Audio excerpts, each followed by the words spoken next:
Shorty. Hey, Wrinkly. Need help with your homework? Kind of. I'm studying the technical names for all the body parts, but I can't figure out what this thing is. That's a throat bone. There's no bone in the throat. There isn't? Hey, I'm choking. Sophia. Hey, Roland, can you help me with my homework? Yeah, kid, set up in the office. I'll be right there. Oh, Roland, you don't have to be here. I gave you the night off. No, I kind of want to stay in for Oliver. It's okay, I don't mind. I'm a workaholic. Oh, my God, he's been drinking workahol?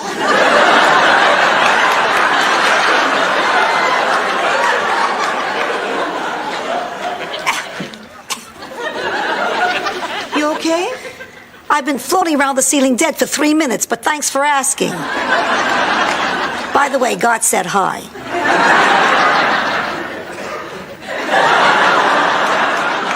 Rose, don't you think it's kind of strange that Roland hasn't taken one night off since we've been here? And I know why. He's lonely. He hasn't been dating. There's no love in his life. I should know. I'm the expert on love. Oh, please get real. You've had, what, 3 men in the last 40 years? I had that many between the Kennedy and Oswald assassinations. Yeah, and how many of that faceless horde say I love you? Honey, if I touch them in the right place, I can get them to say it's howdy doody time. Well, I still say Roland needs a girl, and I'm the one to find her, not you. Well, let's not make this into a contest, Rose. Why not? Chicken? No. You afraid I know more about men than you do? No, I just don't think we ought to meddle.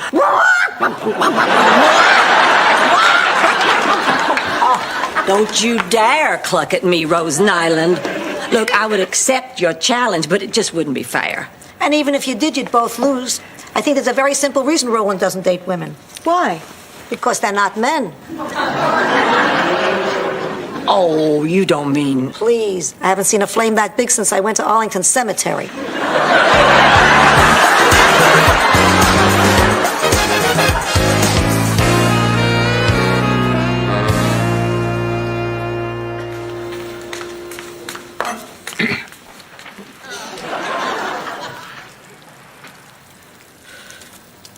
Terrible. To make a good marinara sauce, you have to simmer it at least 24 hours. That's clam chowder.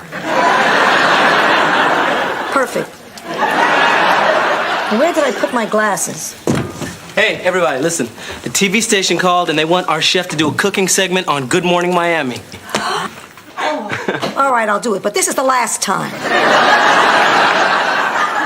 Oh, please. We have a great chance to promote the hotel on television, and I'm going to let you go on and blurt something out? What do you mean, blurt something out, you city posturepedic with a face?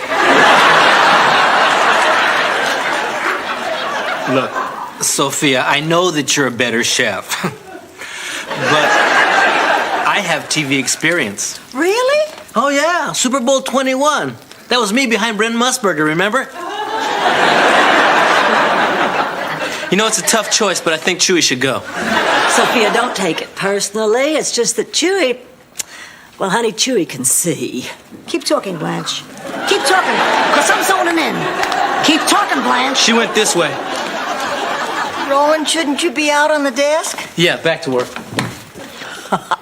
Well, that's the last time Roland will be single. Because in about 5 minutes, a beautiful woman is going to walk into his life, and I'll win the bet, and you'll be the loser. Now, wait a minute. I thought we decided we weren't going to go through with that silly competition. Part of the secret of winning is knowing the game has begun. Well, if you'll excuse me, I have to go meet the future Mrs. Roland Wilson out front. No fair! No fair! No fair! No fair! The mating call of the loser. Rose Nyland is not going to beat me at matchmaking. Now, where can I find some delicate young creature that would appeal to Roland? Delivery.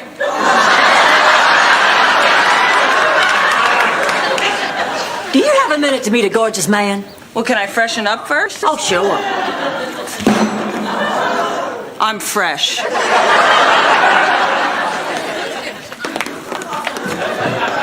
Picture higher, picture higher. Wet your lips. No, sir, the Golden Palace doesn't offer that service. No, if you leave your shoes outside your room, they won't be shined, they'll be gone. Roland. Yeah, Blanche.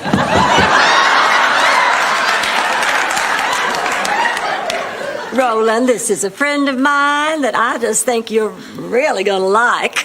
This is your friend? What's her name? Roy. Actually, this isn't my smock. That's enough, Roy. I just feel like you two are really gonna be able to make a go of it. Could you excuse us? Blanche, this woman is covered in meat stains. Look, she's scaring away the guests. Now, look, I'm sure she's a nice person, and really, it's not her. It's the blood and the hook. Stop it. Why are you resisting this? You're both so similar. Similar in what way? Well, you're both, you both have, you're both. We're both black, right? Black? Hey, you know what?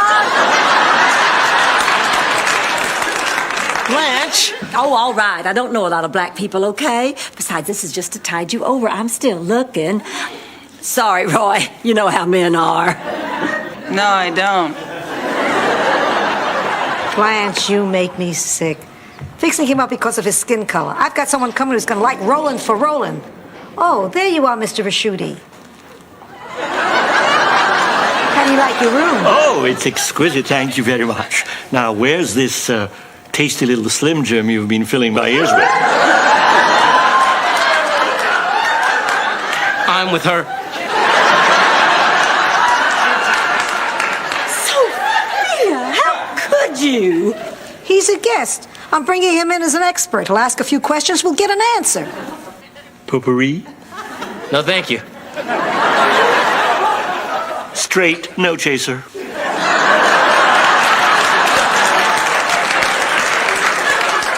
Now, you see that, Blanche? I don't need your help with my personal life. Now, I don't want you meddling anymore, and I don't want to meet any of your friends. Roland, this is Joanne. So this is the last time I'm going to do this for you. Hi, I'm Roland Wilson, raging heterosexual. So nice to meet you. It's nice to meet you. Oh.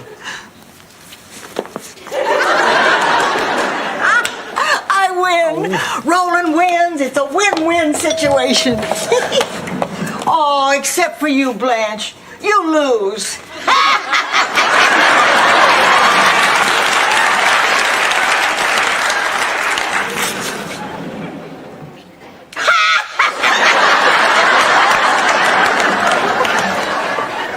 I will not be beaten by that woman. Oh, she makes me so mad. Don't sweat it. Between you and me, that date won't work out. I think Roland's still hung up on Trisha. Trisha who? Trisha Waters. She's Roland's old girlfriend. I've seen pictures of her. She's really pretty. Oh, well, why did they break up? I don't know. I guess because she moved back to Atlanta. Atlanta, huh? Well, I don't think this contest is quite over yet. Joey, this is the third complaint today. Table number 5 says the soup is too salty. But I didn't put any salt in it. Well, I hope you get it together before Good Morning Miami. I don't want you embarrassing yourself on TV. I never get complaints like this, man. This is weird.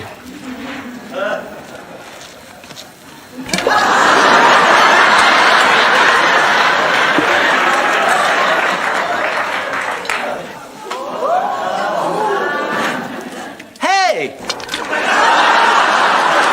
What'd you just do? Nothing. You just put that whole box of sugar in the soup. Oh, I did not. You've been trying to ruin my food, huh? You want to make me look bad so you can go on TV. That really hurts me. I'm a wounded bird. Oh, I'm sorry, Sophia. I was acting, you idiot. I was born to be on TV.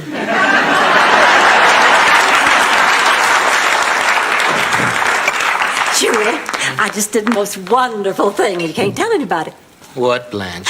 I went through Roland's phone book and found the phone number of his old girlfriend, Trisha. I sent her a ticket. She'll be here soon. Isn't that wonderful? Yes, it is. By the way, you must promise never to do anything wonderful for me, okay? So, Roland, how was your lunch with Joanne? Oh, it was great. Incredible. This girl is great. Really? Yeah. Yeah, I just didn't think she was quite right for you. Of course, I don't know any of the other women you've gone out with, but is there anyone you just can't seem to forget? Well, only one, actually. Trisha. Trisha? Yeah. God, what a miserable experience that was. Why? Well, wasn't she pretty? Oh, yeah, she was beautiful, but she just suffocated me. I mean, she was so possessive and clingy. She always had to have her hands on me. And, she had this game called Mr. Walking Fingers. I can't talk about this, Blanche. Roland, maybe she just loved you. No, she didn't love me. She loved me. She loved the widow Roland. Oh, God, what a nightmare. How'd you get rid of her? I told the widow why.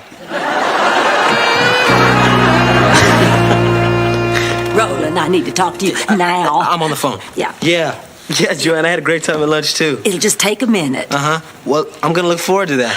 Okay, I'll talk to you there. Bye. Boy, this girl is terrific. Yeah, I have to tell you something. Yeah, I know. I was upset before when you guys tried to set me up, but Joanne is great. Well, love is my field of expertise. Man, for the first time in a long time, my life is finally coming together. Hello, Wava. Guess who? Please, God, tell me it's Elmer Fudd.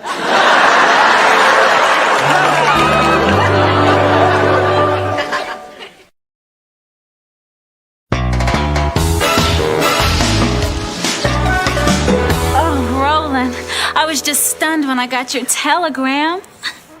And you didn't need to send the plane ticket. I would have been more than happy to pay for it myself. Now you tell me. What? Now you tell me her name. See, this is where you introduce us. Oh, Blanche, this is Trisha. She's an old friend. Oh, well, Trisha, it's a pleasure to meet you. Actually, Roland isn't quite telling the truth. See, I'm more than just an old friend. I'm an old girlfriend. We used to date right up until the time he entered the priesthood.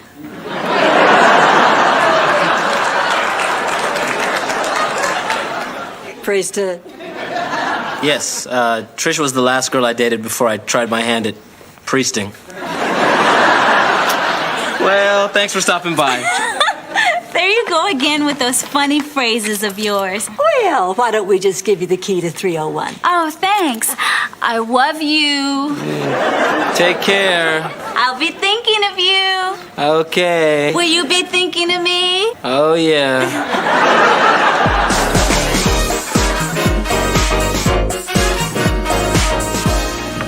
I can't believe this. Trisha has called down 25 times today.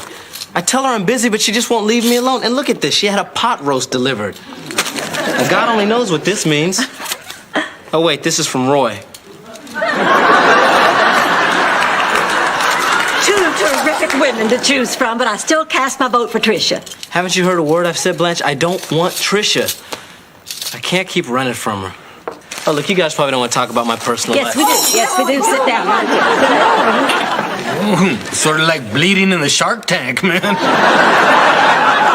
Look, I know what you guys do. You eat your cheesecake and you tell your stories, but who's going to have a story about being madly pursued? I do. Swim, man, swim for your life. Why don't I begin? Because we hate that southern crap. The moonshine, the mosquitoes, the inbreeding. Please, I get pregnant just listening to that stuff. Would you prefer to sit here and listen to Rose ramble on about tap dancing chickens? And her recipes for Jurgen, Bergen, Fergen, Gergen, Fergen? You pronounce it just like a tourist. Besides, what would you rather hear? Picture it, Sicily? Well, in 7 years, I've never been able to picture Sicily. So either bring in a photograph or shut up.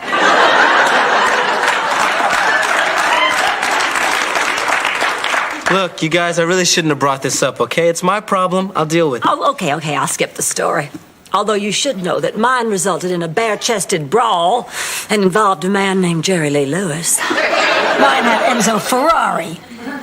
Mayor McCheese. Can I just ask you a simple question? Why'd you lie to her? Come on, Blanche, you've met her. I mean, she just cares about me so much, I didn't think that she could take the rejection. I'm just gonna have to figure out some way to get rid of her. But this is my problem. I'll deal with it. But, thanks for talking, for being friends. I just wish I knew what sick, twisted mind could concoct such a hurtful scheme. Maybe one of your friends could help you. Roland, there's something I want to say, friend. Well, what is it, pal? I'm the one who sent for her, buddy. You did what? Dead woman? Yeah, I sent for Tricia. I guess I just got competitive with Rose, and I Lost! You lost and I won! I kicked your rump. That's enough, you chucklehead. I just wanted to make you happy. How, by reuniting me with a woman that I can't stand? Yeah, I know it doesn't look very good right now, but see, love is my field of expertise. Yeah, well, as far as I'm concerned, Blanche, you really crossed the line this time.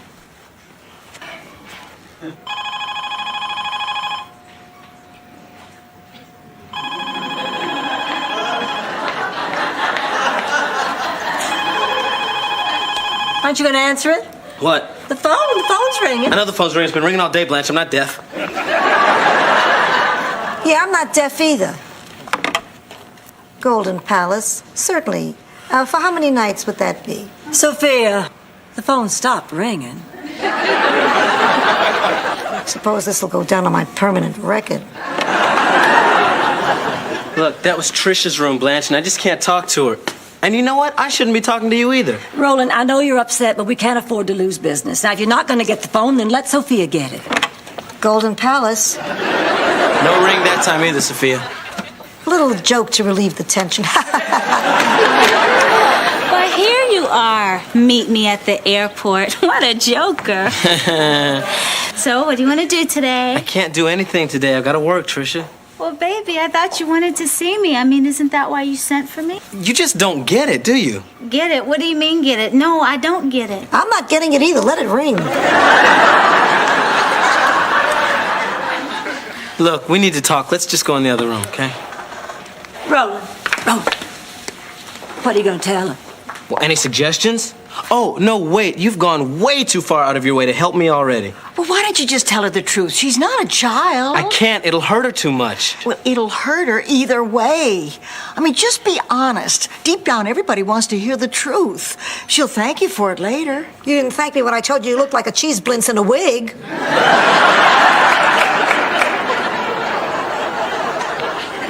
Trish, just... Look, this is very difficult for me, but if we don't have honesty in this friendship, then we don't have anything at all. So please understand what I'm about to tell you is the truth and nothing but. My mother was kidnapped by Afghani rebels, and I must go to her. Again? Trish, I was never a priest. I never even left Florida. Roland, I've always known. I knew you were lying when you came up with that ridiculous story. Which one? All of them. I'm not an idiot. Then why did you even waste your time coming back down here? Because when I got your telegram, I thought you wanted to see me. And I wanted to take one more shot at making this work. There's so many good things we had. So many good times we had together. Remember? Mr. Walking Fingers climbing up Rolling Mountain. Stop it! Stop it! No. Look, you stop it. Trish, I didn't send you that telegram. Blanche did. I'm sorry. I don't love you. You don't love me. No, I don't. Can I ask why? Well, there's never just one reason why somebody doesn't love somebody, but if I had to pick one, I guess it's because you suffocate me. I do. Look, I'm sure that there's some guy out there who really wants a beautiful woman to love him the way that you love me. But that just can't be me. I'm sorry. Well, at least you were finally honest with me. You know why I was so hung up on you all this time? No, why? Because you were the first guy who didn't seem to be interested in me just because of my enormous inheritance.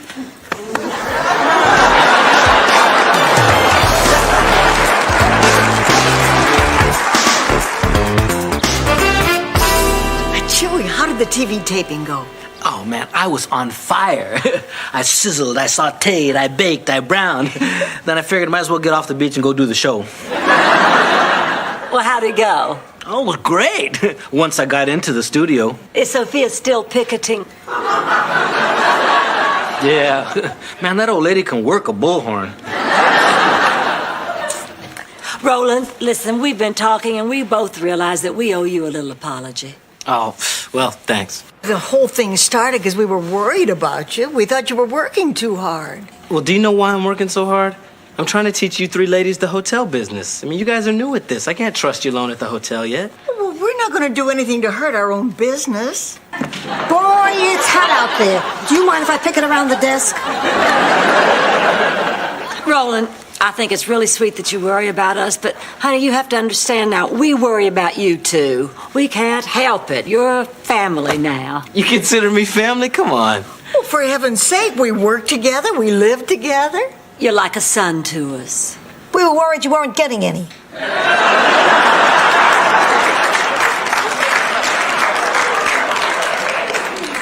Well, I'm really fond of you guys, too. But in the future, please don't go messing around in my love life. I mean, I'm capable of handling that myself. You know, this matchmaking thing, it just does not work. Ready to go to lunch, Roll? Okay, this time you got lucky. So Roland's going out with Joanne, huh? I'd say our score is Chuckleheads 1, Tramps nothing. Hey, are you guys sure you're gonna be okay here without me? Go ahead. We're capable of running this hotel. Golden Palace.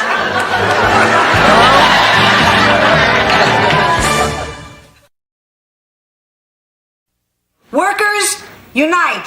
We won't let management intimidate us. We must get out from under the heel of ownership. Sophia, you are one of the owners. Everybody back to work.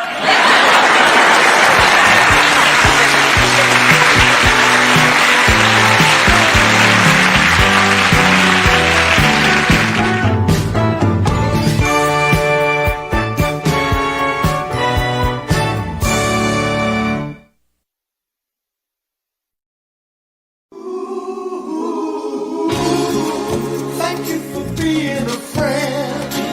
Driving down the road and back again. Your heart is true. You're a pal and a confidant.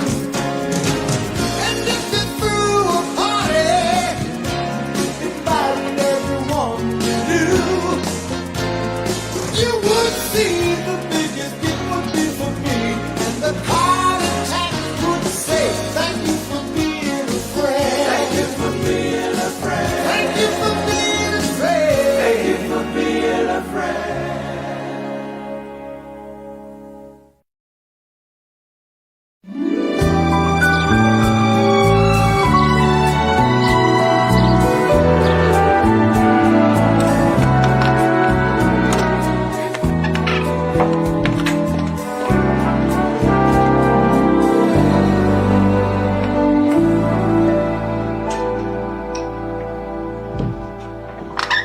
Boy, business stinks. Just 3 tables all day, and I've only made $7 in tips. I need to make some money. Maybe I should wear a shorter skirt. Maybe you should just threaten to.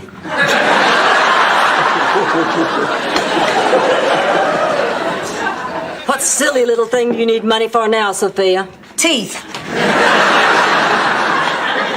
Sorry. Hey, but those teeth look just fine. They're loners.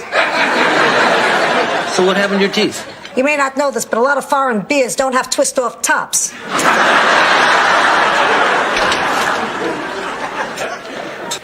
Hey, Chewy, you got any old cans lying around? Yeah, there's some in the recycling bin. Why? Well, I have to raise $50 by Friday. My class is going to Waterworld this weekend, and it costs $25 to get in. Oh. Well, then why do you need 50? Because. Because why? Because. Ooh, someone's got a girlfriend. Hey, cut it out, okay? She's just a friend who happens to be a girl. Ooh, someone's got a girlfriend.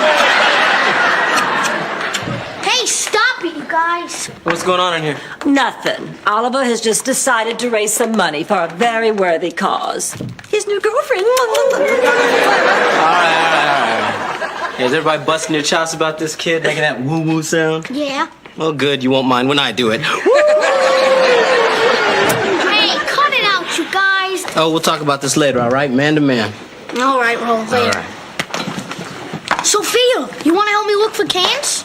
Sure, I got nothing better to live for. You don't have to be sarcastic. I wasn't trying to be. Oh, God, I wasn't trying to be. I'm so depressed. How am I supposed to go on?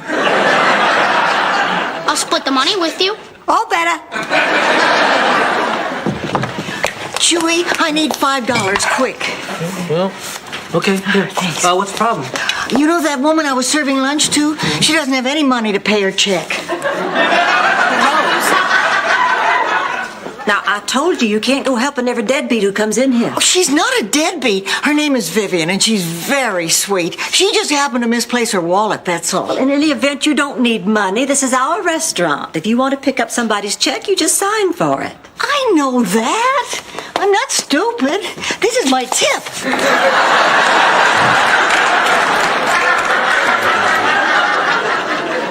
Oh, Roland, I'm here, you know, if you need any help talking to Oliver about dating. Oh, yeah. I guess it is about time I had that little talk with him about, you know. Sex. Well, you can say it. It's not a dirty word. Yeah, go ahead and say it. Okay, when Chewy says it, it's a dirty word. But still, we have to face the fact that Oliver's growing up and he needs the truth. I know. I just hadn't anticipated this happening so soon. I mean, just yesterday I saw him in his room making little animals with Rose's Play-Doh Fun Factory. Now I gotta tell him about sex. Man, will you stop saying that? Look, I gotta have this big talk with Oliver. I just wish I knew what to tell him. My mama told me that sex was a woman's duty. That was the word she used, duty. And I guess I've been a proud little soldier ever since. Soldier, you're a 4-star general. I salute you.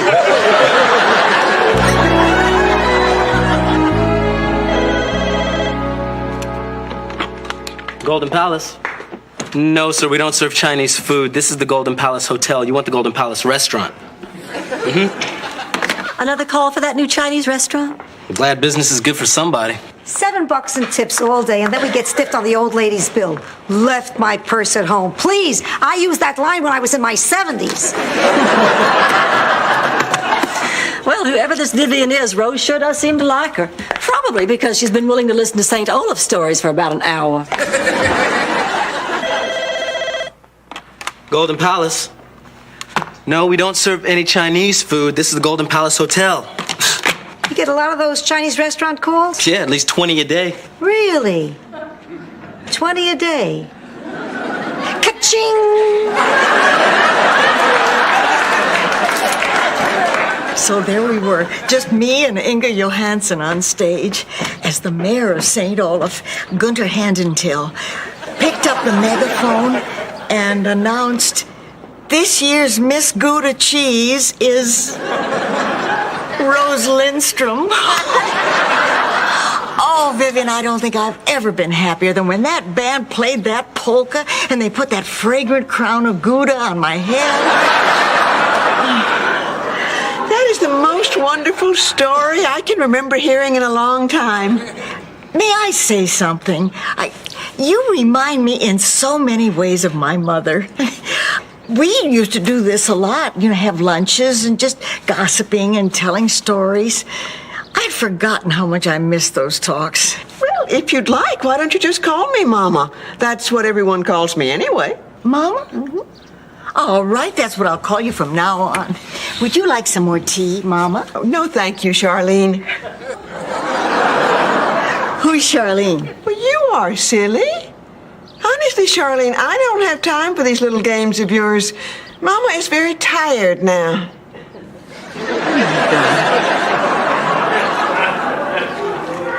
Vivian, Mama, do you have a phone number where I could call your husband? Charlene, Daddy is in Germany now, fighting in the war. But I'll tell you this. Mr. Hitler better start running if he ever meets up with your daddy before he has had his coffee. Mama is going to take a little nap now. Will you walk me to my room, Charlene? Of course. Mama.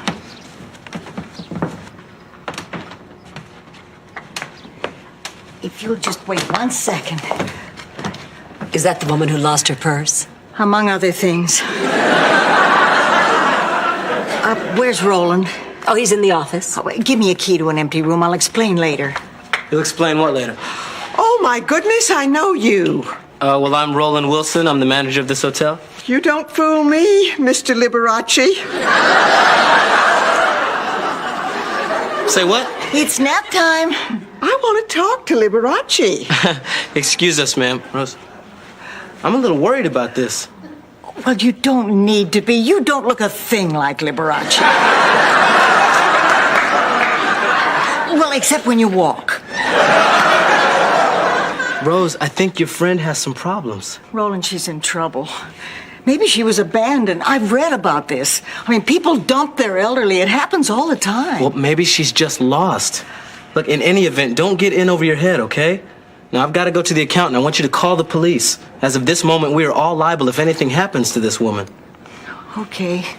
Mr. Liberace, will you be playing in town anytime soon?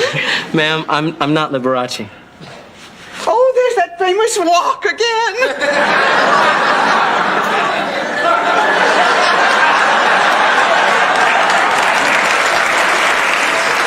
The key. Honey, she's just a little disoriented. She'll have a nap. She'll be fine. Why don't we go upstairs? Oh, the poor thing. Can you imagine living in that kind of fantasy world? Every day I thank the Lord I still have my mind. Golden Palace. Oh, yeah, we have a Chinese takeout. 3 orders of mugu gai pan, 2 wonton. Your name? Okay. My name? Who, me? Yeah, that's it. Who, me?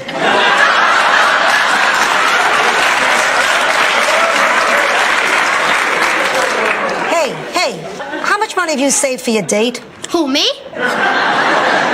That name's already taken. How much?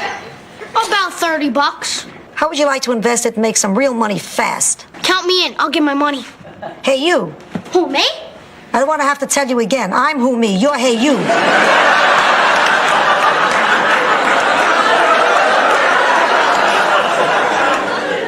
I like it.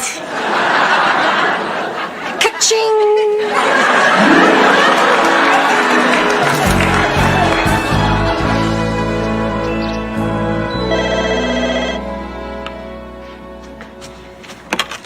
Golden Palace. Oh, yes, Mr. Gross. 1 mushu pork and 3 pot stickers. We'll have that to you in less than 30 minutes, or it'll take longer. Rose, hold it right there. Rose, an old woman upstairs just asked me if she could swim in my piano-shaped pool. Who do you suppose that could be? I have no idea. Rose, Vivian is in this hotel. I don't know what you're talking about. Charlene, look, your favorite. Bubbles.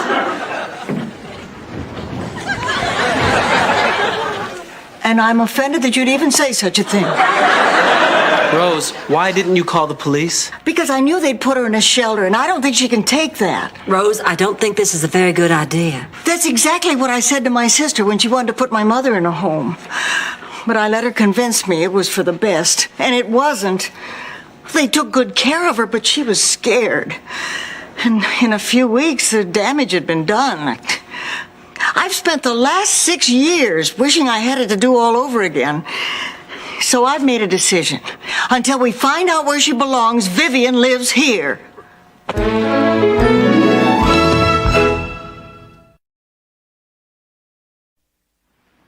Rose, you cannot keep Vivian at this hotel. I told you, Roland, I have my reasons. You wouldn't understand. I know you think you know what you're doing, Rose, but if you don't follow... No, Roland, I do know what I'm doing. Rose, Rose, wait a minute. No use. You cannot talk to her when she gets that way. She has a real stubborn streak. 7 years she worked on that Rubik's Cube. 7 years. And that was just to get it out of the box.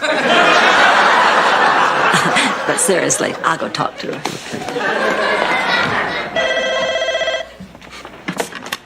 Golden Palace. You want to change your order to 4 pot stickers? My name. Who, me? No, I don't have a cold and I didn't take your order. Who would come up with a ridiculous name? Sophia! Sophia! We need another sizzling rice, and we're getting low on fortune cookies. Okay, got it. What the hell is going on in here? Nothing. Normal lunch. Get out. You're taking those Chinese restaurant orders. Oh, I am not. 我们还要一起进招。马上来，马上来。 Okay, so I am. Who is she? That's Dr. Fong. She's a friend of mine. She's also one of the best acupuncturists in the country. She also makes a mean butterfly shrimp. Butterfly seam. Look, you can't do this. We're doing this for the kid. He needs to raise some money for his big date. We're just trying to help him out. You know, so maybe after his class trip, he can take her to a movie or something. Oh, well, how much have you raised so far? $1,200? $1,200 for a movie? Popcorn?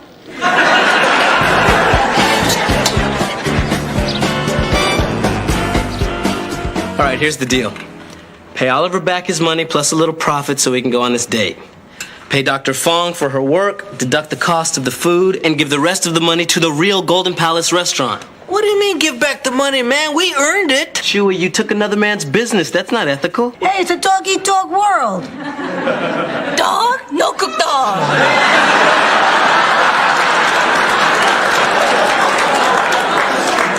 Rose, as for Vivian, you know she can't stay here. Roland, I stayed up all night talking with this woman, and even though I don't know who she is, I know her, and she thinks I'm her daughter. Blanche, what do you think? $1,200 is a lot of money. I think we ought to serve Chinese food all the time. No, about Vivian. What would you do about Vivian? Who, me? Leave me out of this.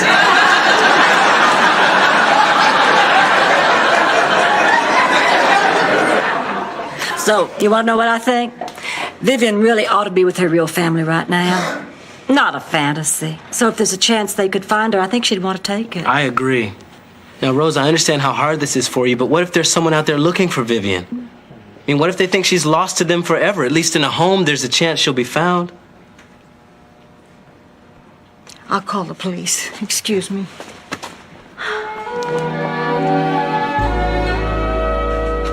Vivian's having tea in the dining room. I don't want to watch when they take her away. You're doing the right thing, Rose. I know. Mrs. Nyland, we're here to pick up the older woman. Her name is Vivian. Yes, ma'am. Listen, we have some papers for you to sign. Is there any way we could... Yeah, we can use the back office. Isn't there any way she can stay with me? I'm sorry, Mrs. Nyland. Don't worry, ma'am. She'll be well taken care of. This way? Would you like me to freshen that up for you? Thank you. Where is Charlene? I haven't seen her since morning. She cares for you very much, you know. You must try to remember that. She only wants to do what's best for you. We all want to. What's the matter, Consuela?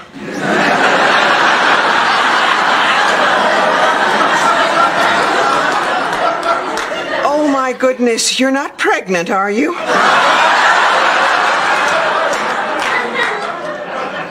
Please, I can hardly pass gas without breaking a hip.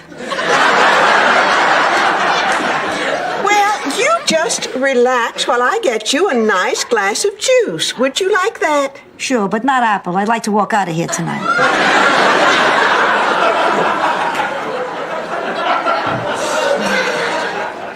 Oh, God, I wish there was a way out of this. Come on, Vivian.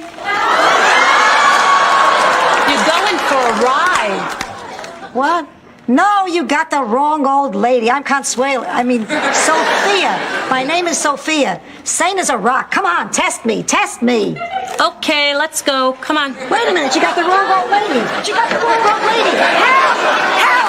You got the wrong lady. I don't want to go. Help! Don't listen, Rose. Trust me, we did the right thing.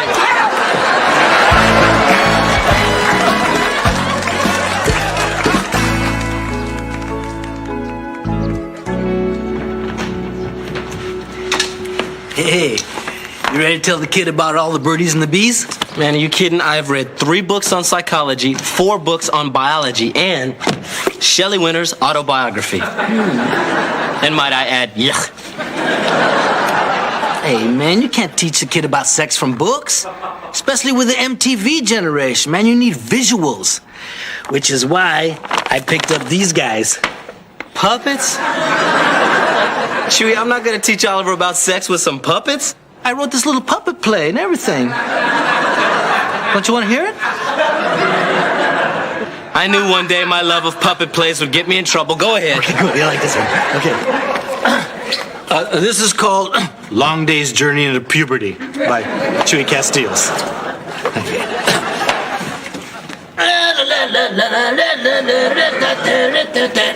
Whoa!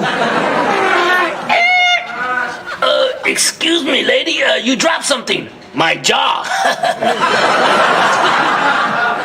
What's your name? I'm Susie Badgirl. Oh, Susie Badgirl. I've heard about you. There's a bunch of things I'm not supposed to do with you. Oh, yeah? Like what? And then it gets real technical. What do you think? Well, if you only see one puppet play this year, run, don't walk to Long Day's Journey into Puberty. Hey, thank you. Thanks. Look, here comes a kid. Get those away from me. Let me handle this, okay? Bye. Get him. See you later, Chili. You wanted to see me roll? Yeah, Oliver, have a seat. Look, Oliver, you're beginning to grow up. And as you get older, as the butterfly soon turns into a moth, a young boy's passing fancies soon turn to pollen. And in 1953, Shelley Winters met Marlon Brando on the set of On the Waterfront. And then if you're gonna tell me about sex, you don't have to. They're teaching it to me next semester at school. Well, you know, if that's the way you want to go with this, okay? But look, if there's anything you don't understand, anything at all, I'm here for you. Well, I do have one question. Oh, God. Is it normal not to care about sex? I mean, like Amy, this girl I'm taking to Waterworld. I like her just as a friend. Is that normal? Yes, that's normal. That's perfectly normal. Look, don't ever be in a hurry to grow up, okay? You're just a kid for a little while. Enjoy it. Thanks, Ron. I will. All right.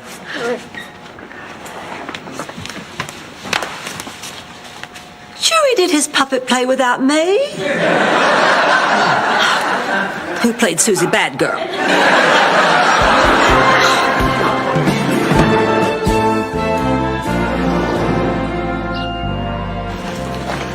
Hey, I thought they were taking Vivian away. They did, Oliver, about an hour ago. No, they didn't. She's outside. Oh, there you are. Oh, no. She came back, Roland. She must have escaped. It's a sign. No, if she'd escaped, the police would have called us. Something else happened. Well, I don't care what happened. It's not going to happen again. From now on, Vivian lives here, and that's final. Where's Sophia? You don't think they took Sophia? Oh, we've got to straighten this out. Hey, what's the rush? I'm home. Charlene! You had me so worried. Charlene was looking for her down at the shelter. After an hour, I finally talked these guys into bringing us all down here. Mrs. Petrillo, again, I apologize. And I'm sorry I made you frisk me so many times. And it's not like we're even. Sophia told us what you did. You probably saved Mama's life. I was worried, sick. I've been looking all over for her. Thank you. Oh, no, please. It was a pleasure. Your mother's a wonderful woman. You promise you'll bring Mama back to visit us? We will. Oh, Mr. Liberace. My daughter has never heard you play, and I was wondering... Look, ma'am, really, I can't. Come on, Lee, what do you say? Oh, what the hell?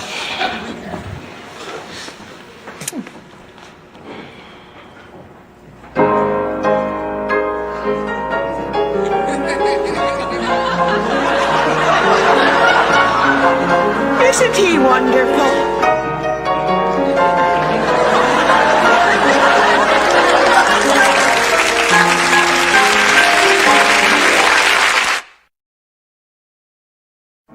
I'll find you in the morning sun and when the night is new. What a coup! Liberace and Edie Gourmet. I'll be looking at the moon, but I'll be seeing you.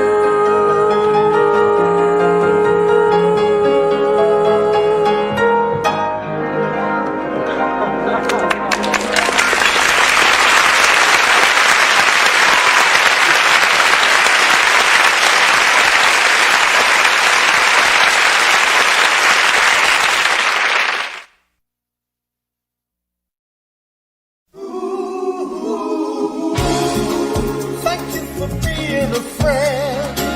Traveling down the road and back again. Your heart is true. You're a pal and a confidant.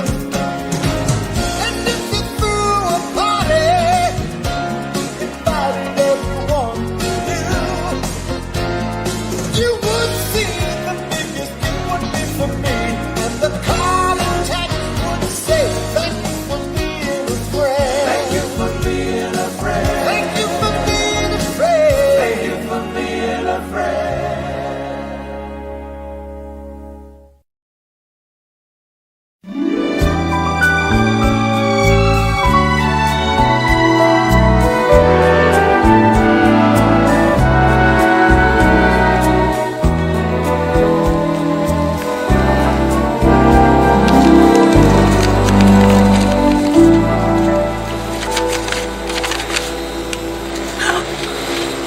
I don't believe it. The owner of the Mecca Hotel is suing us.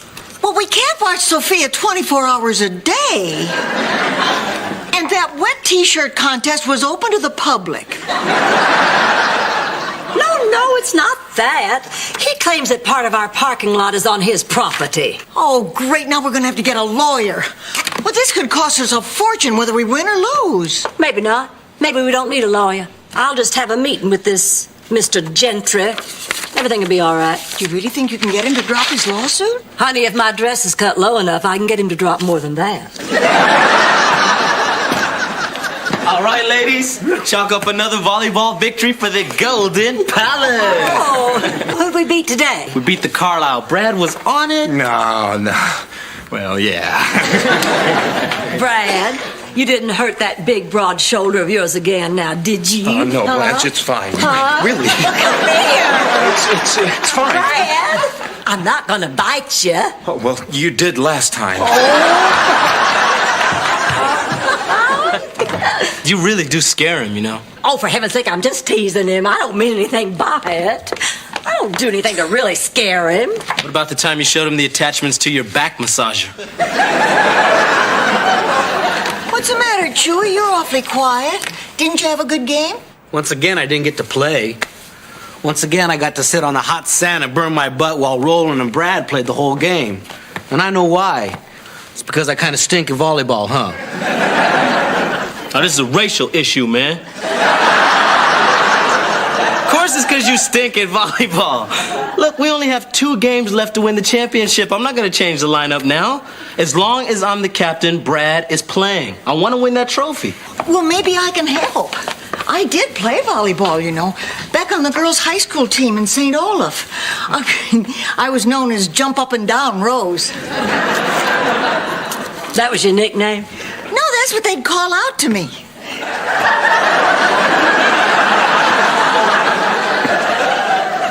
Boys can be so cruel. Hey, Roland, what time you want me at volleyball practice? What's so funny? You sting. Yeah, what time should we be there, Roland? We? Didn't Roland tell you? I'm on the team now.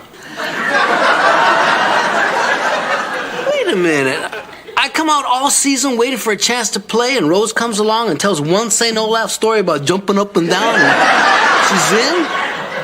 No, it wasn't like that, Chewy. Now, Rose and I went out on the beach, and she showed me what she could do. And she's good? Well, she's no Chewy Castillos. So, yeah, she's good. Well, you will not believe what happened to me today. I was at a business meeting down at the bank trying to get our line of credit increased. So I'm sitting there across the room from this Mr. Reynolds, a vice president, mind you, and oh, he said the most upsetting thing to me. Don't come back until you're wearing underwear?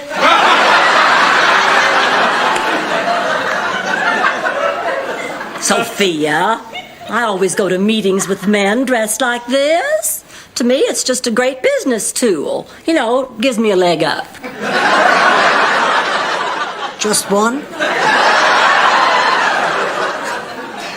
Well, I know it's not fair. I mean, is it possible for any man to resist me when I look this way? Well, is it? It's real hard.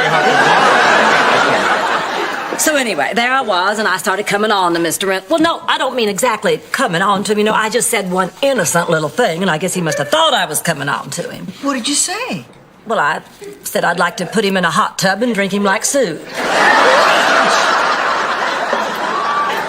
Well, don't you get mad at me. He threw me out of the office. I guess he's just a guy who doesn't respond to a totally sexual human being.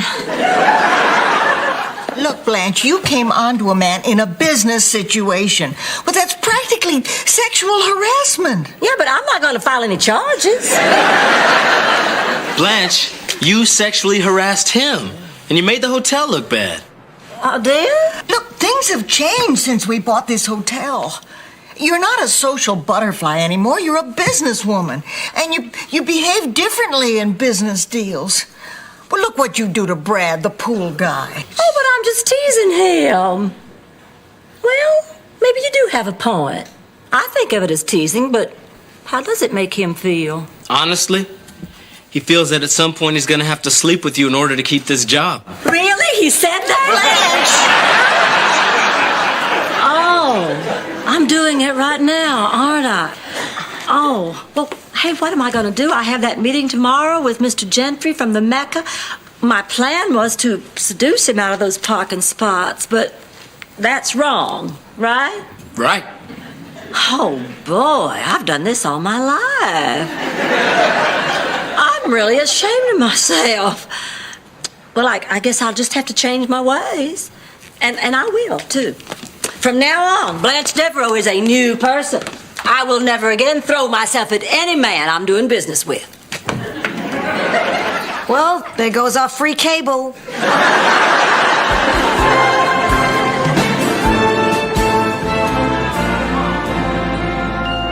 I got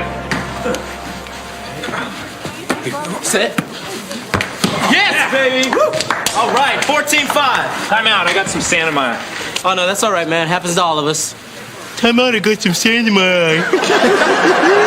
We're gonna kill these guys, man. I love to win. Nah, don't get overconfident. These guys could come back. Oh, no way. Not a chance, man. This game's history. It's over. Hey, Coach, do I go in now?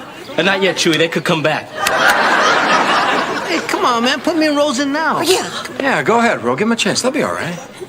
All right, look. We got 1 point to win. It's our serve. Go get them. Yeah. All right. All right. What are you doing, Rose? Team cheer. Oh, okay, come on. Rigmarole, rigamaree, binga bonga, hip hip hee, luga lista, sis boom ba, ooga wooga fumba na, shima we. Come on, Rose. All right. Hit it to the guy. He stinks. Hey, Rose, you want to serve first? Oh yeah, I got a great serve. Okay. All right. Here we go. All right, side out. That's okay. We'll get it back. Yeah. Here we go. Come on, you guys. Get it back. Here we go. Come on, Rosie. Here we go. All right, come on, guys. 5-14. I thought you had it. Oh, I thought you had it. I'm sorry. Well, wait, do we? Come It's okay, come on, we'll get the next one. Let's go. Let's go. 6-14. I thought you had it. I thought you had it. Okay, now I've had it. Look, one of you has to call for the ball so the other one knows who has it. Oh, okay, gotcha. All right, cool. Call for the ball. All right. All right, let's go. Let's go. 7-14. You got it. Time out. Okay, hey, time out. Oh, all right. Hey, huddle up. Okay. You're out, we're in. 8-14. Good shot. Here you go. I got it. Go back. That's it. Ah, yes! All right. Slide out. Let's go, Brad. Here we go. This is it. I got it. Sit. Ah, yes! Game, baby! I can't believe it. This is a total waste. I'm useless. There's no reason for me even to be here. Well, not at all, Chewy. You were terrific. I mean, you took a boring, one-sided game and turned it into a real nail-biter. All right. Golden Palace, Golden Palace, Golden Palace, Golden Palace.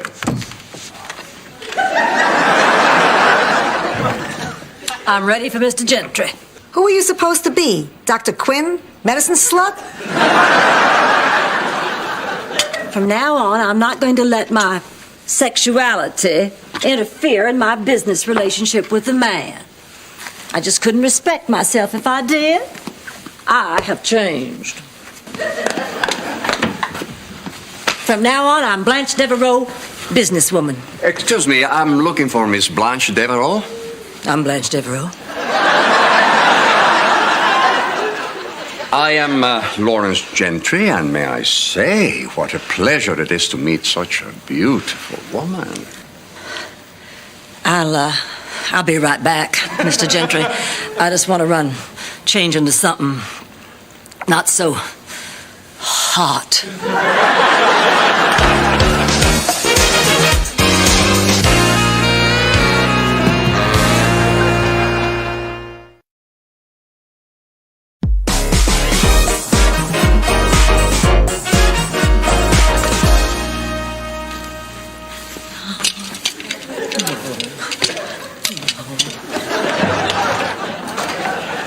Blanche, we can't let you do this. Now, you seem so determined to change your ways. You're afraid to use your brain instead of your body. Now, don't be ridiculous. Why should I use my brain when I can have these proud beauties stand up for me? I got news for you. They're falling down on the job a little. See, I always knew Blanche acts the way she does because she suffers from sturgeon yanking. Now, do we have to listen to this? I have to. I can't run as fast as I used to. When I was young, Dr. Sigmund Sturgeon, St. Olaf's most controversial psychologist, was called in when all the girls in town became... How can I put this? Oh, what the heck, we're all adults. Became like you, Blanche. His theory was if you pulled out a girl's front teeth, it made her less attractive. And that solved the promiscuous problem.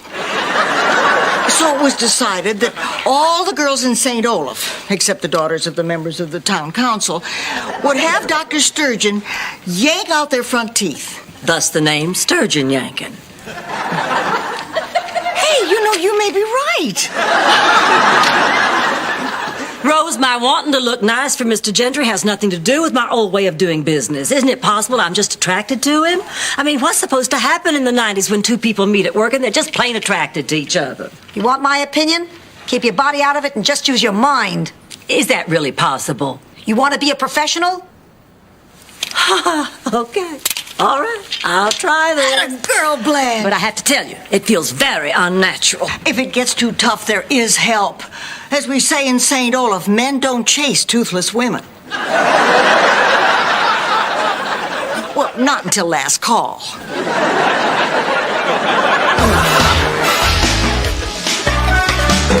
So sorry for keeping you waiting, Mr. Gentry. I thought we'd just have our meeting right here. Are you sure?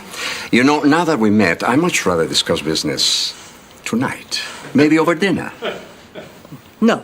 We're here to discuss business, and I prefer to keep it businesslike. Sure. Dressed in that wild Dr. Quinn outfit, huh? I got to tell you something. You are very sexy. Why a man like you isn't running around in a loincloth, I'll never know. But look, it's very important to me that we keep things between us on a business level. Fine. If that's the way you want it. Well, please sit down. Thank you. Tea? Yes. One hump or two?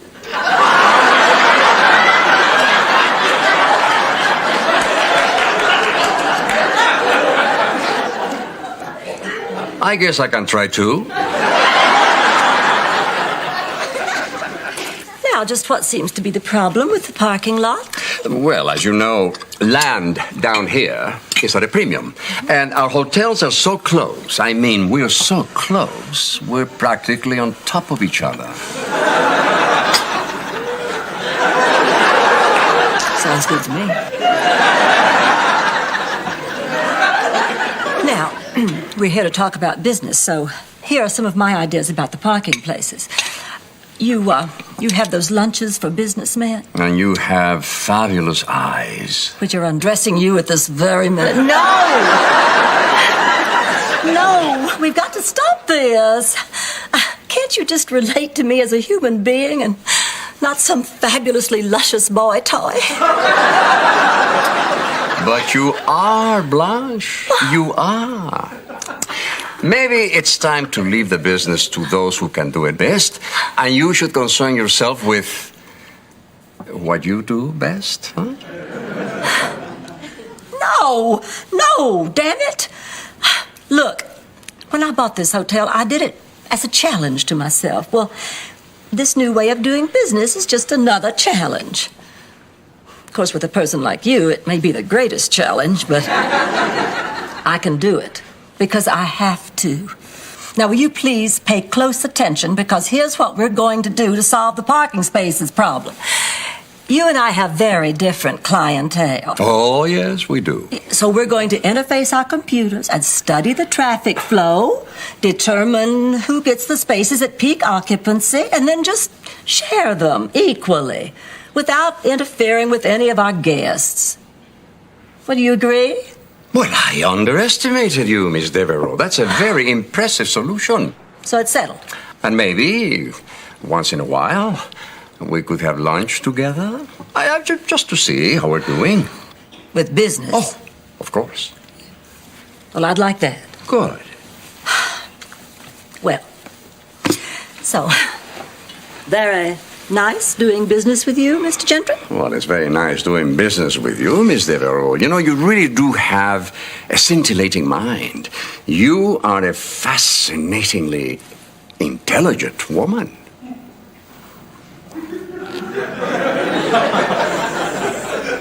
Thank you.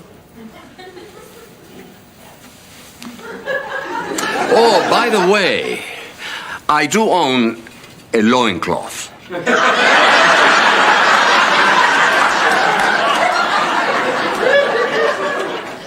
I had a hunch.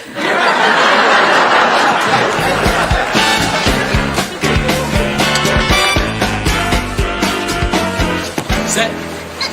Yes! 14-14. Timeout. Hey, Rose, why aren't you dressed to play? Well, see, I kind of decided cheering is what I do best, so I'll just be cheerleader. All right. Huh? Your pom-poms, madame. Oh, thank you. It's wonderful knowing that at any age your life can have purpose. Go, team, go, team, go, team, go! Just Brad. You all right?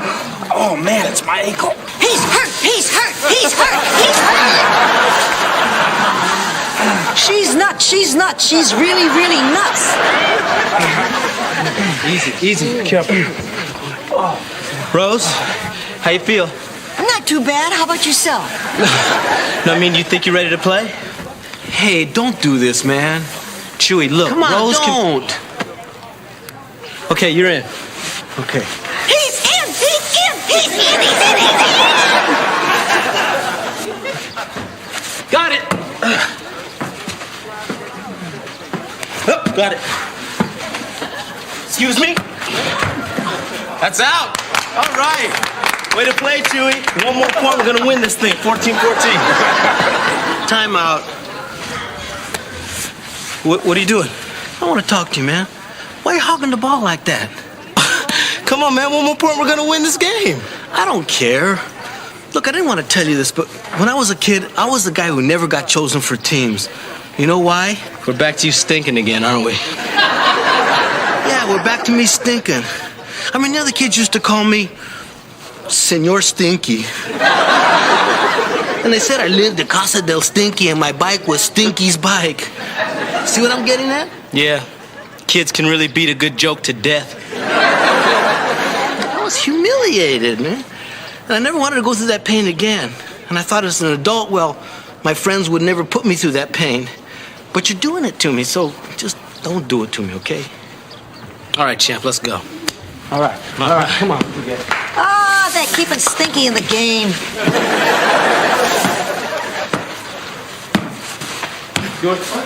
Yes, side out. Wait, Stink! Wait, Stink! Wait, Stink! Wait! Game point.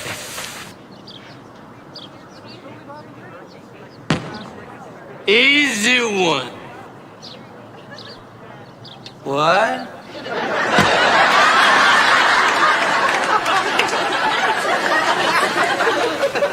Yes, game.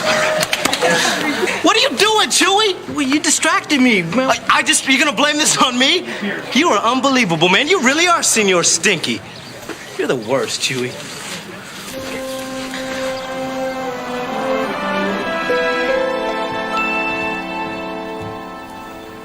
Oh, hey, Chewy.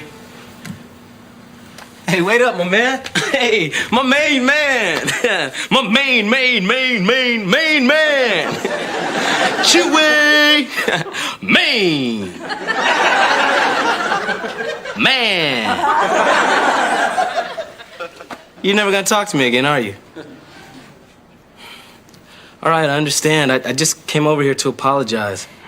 Look, I thought about this all last night, and I was trying to rationalize by telling myself that I always play to win, but I lost. You don't have to remind me. I'm not talking about the game. I'm gonna get over the game. Someday. Evidently, I'm losing you. I just wanted to say I'm sorry. I will never humiliate you like that again. Does this mean I get to play next year? No. Good, man, because that would really be humiliating. You see, setting up those computers wasn't all that hard. You were right again, Blanche. You know, your hands are as smooth and soft as rich Corinthian. Well, let's just say they're soft. Listen, now that our business is concluded, perhaps we can open a new chapter in our relationship. Well, I suppose that could work as long as we can keep our professional relationship separate From our personal relationship?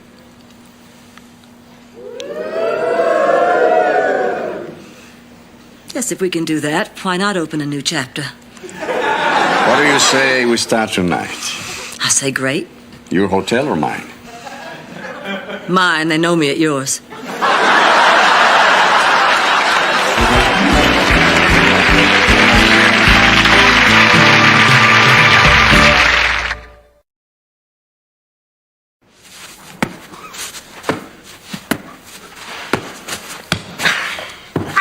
I win. All right, good job, Chewy.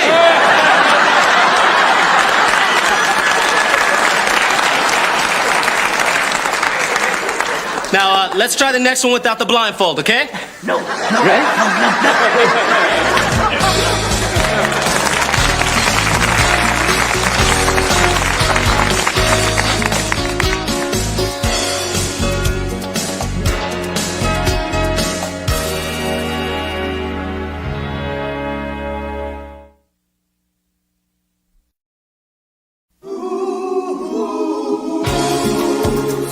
for being a friend. Traveling down the road and back again. Your heart is true, you're a pal and a confidant. And if you threw a party, invited everyone you would see the biggest gift would be for me. And the card attached would say, thank you for being a friend. Thank you for being a friend. Thank you for being a friend. Thank you for being a friend.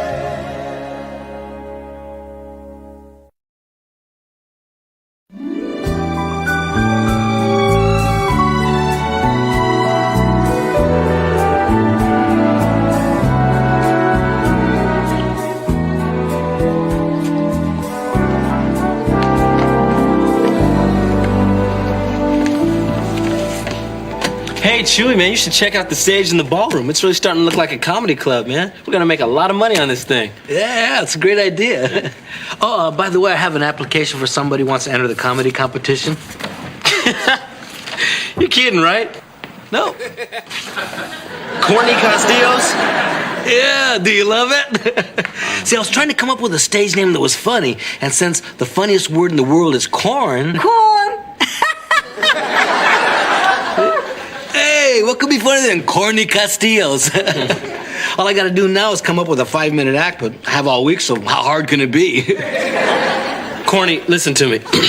You don't want to get up on that stage and make an idiot of yourself. Now, what you need is a writer, you know, someone who's young, down, naturally funny, like me. You? No offense, brother, but you're about as funny as a lima bean. Hey, can anyone join this comedy competition? Oh, not you too, Sophia. What's your stage name? Mom's Petrillo? Boy, you make one adult party record in the 50s and it haunts you all your life. No, I was thinking of a guy I knew back in the old neighborhood. An older guy. Older than you? He was part of a comedy team, Williams and Brown, or Brown and Williams, or Williams and Williams. Funny guy. Look, doesn't matter what his name is. Anybody older than you can make it on the stage, I'll put him on. Hey, you know, this is shaping up to be quite a weekend.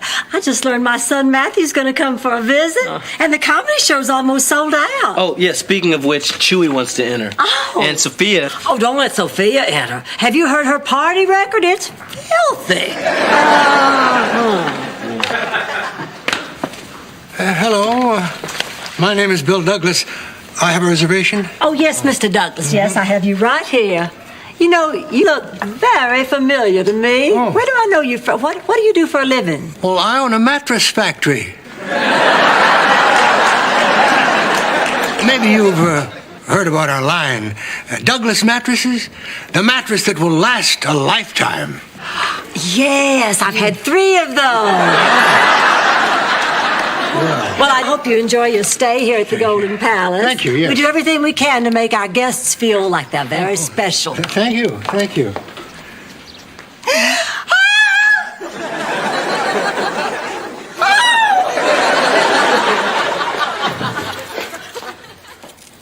Rose, are you okay? You look shaken, like you've... Seen a ghost? Well, I was gonna say drinking heavily, but... Seeing a ghost works too. Rose, are you all right? Look at this picture. Oh, my goodness. It's you and Mr. Douglas on a cow. No, that's me with Charlie. Mr. Douglas looks exactly like my husband, Charlie. Oh, well, no wonder he looks so familiar. Oh, and I made such a fool of myself. Oh, he must think I'm a nut. I really should apologize. I mean, he is a guest. Well, if it makes you uncomfortable, I think you ought to just avoid that particular guest. Oh, Blanche, don't be silly. I mean, I'm a big girl. I'm not going to create a situation just because somebody happens to look like Charlie. Oh, good. Of course, if he kisses like Charlie, you'll have to get the jaws of life to get me off him.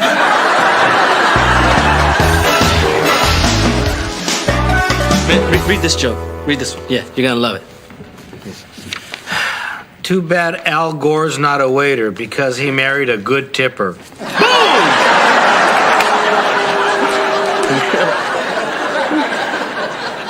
I don't get it.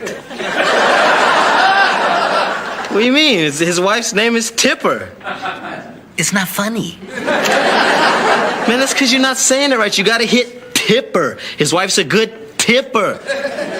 That's big funny. Chewy, Roland, I want you all to meet my son, Matthew. Matthew, this is Roland and Chewy. Oh, hey, nice to meet you. Nice to meet you. We gotta go over. Okay. Oh, honey, I just have so many plans for us today. Mother, can we talk for a minute? Look, I have something to tell you. Okay. Jeez, I'm nervous. How can I put this? You know, Mom, you and I have a lot more in common than you think. We like the same things. We like the same things? Honey, the only thing I really like is... Oh, my God, you're gay. No. No, what I mean is we both like to take chances. Like when you bought this hotel, you weren't afraid to change your life. So I've decided to stop being a stockbroker and become a stand-up comic. Matthew, honey, if this is your roundabout way to tell me that you're gay, you don't have to. I accept it. I'm not gay, Mother. Oh, yes, you are. Remember those open-toed sandals you wore in high school? Please. Sorry, but I'm not. And I really want to do comedy. Oh, comedy. No, Matthew, that's so undignified. How could you do this to me? I'm not saying I'm going to make a career of it, but I've been performing at some clubs, and I'm not half bad. So when you wrote me about this comedy competition, I came down here so you could see it. You didn't quit your job, did you? For a little while. Oh. Well, forgive me if I cannot laugh, Matthew, but I find nothing funny about my son ruining his life. Now, I don't want to talk about this anymore. Let's just get you checked in. You want to listen to some show tunes later? Straight as an arrow, Mom. Damn.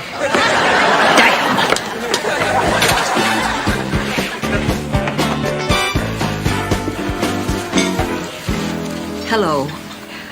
Oh, hello. You're probably wondering why I screamed and ran away from you this morning. I'm used to that. I used to sell Amway. Please. Oh. My name is Bill Douglas. Rose Nyland. Mm-hmm. The reason I reacted the way I did was well, just before I saw you, I remembered I forgot to unplug the iron back at the house. Oh. Is everything all right? I don't know. I sold the house in 1976. I guess I would have heard something by now. Where did you live? Oh, in a beautiful little town in Minnesota called St. Olaf. Huh. Have you ever been there? My wife and I honeymooned there. Oh. Will your wife be joining you here? Oh, no. She passed away a few years ago. Oh, that must have been hard. Yes, it was. Would you like to have dinner with me tonight? Yes. Ah. What time? 7 o'clock? In the lobby? Oh, I'm sorry. We don't serve dinner in the lobby.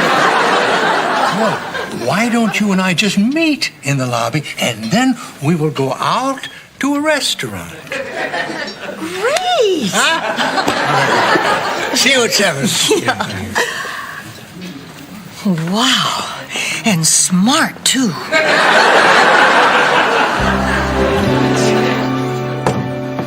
Okay, Chewy, I'm setting up the lineup for Saturday night's show. Now, you sure you still want to go on? What makes you think I wouldn't want to go on? Because I saw you rehearsing your act today. Somebody can rack a window.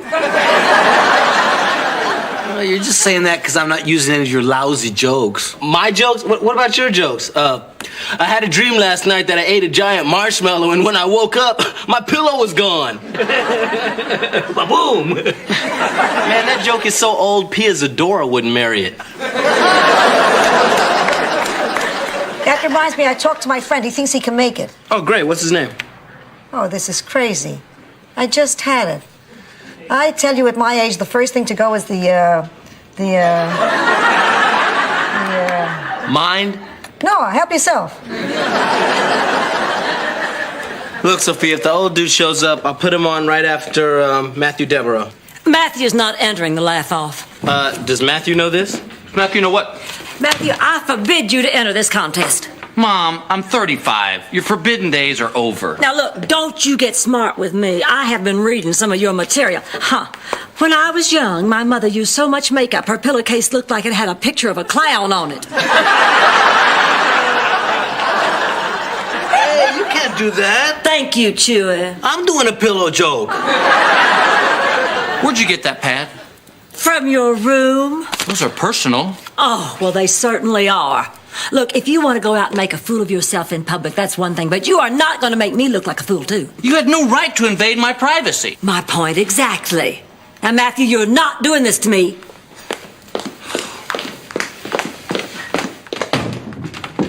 Maybe I should talk to Matthew. You think you can help? I know I can help. I have over 1,000 Blanche slut jokes.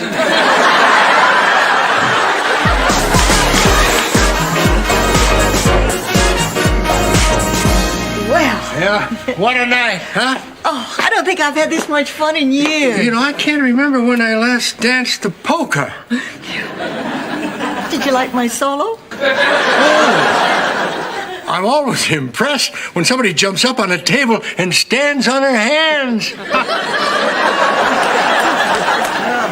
Actually, that's the way we danced back in St. Olaf. Oh?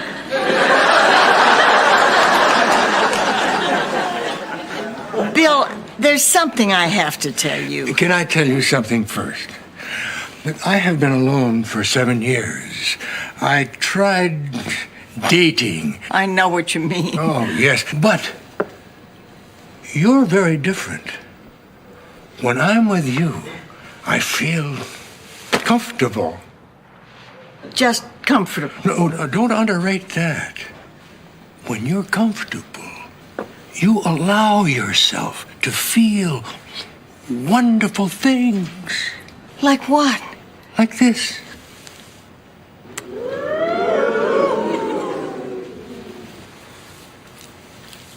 Or this.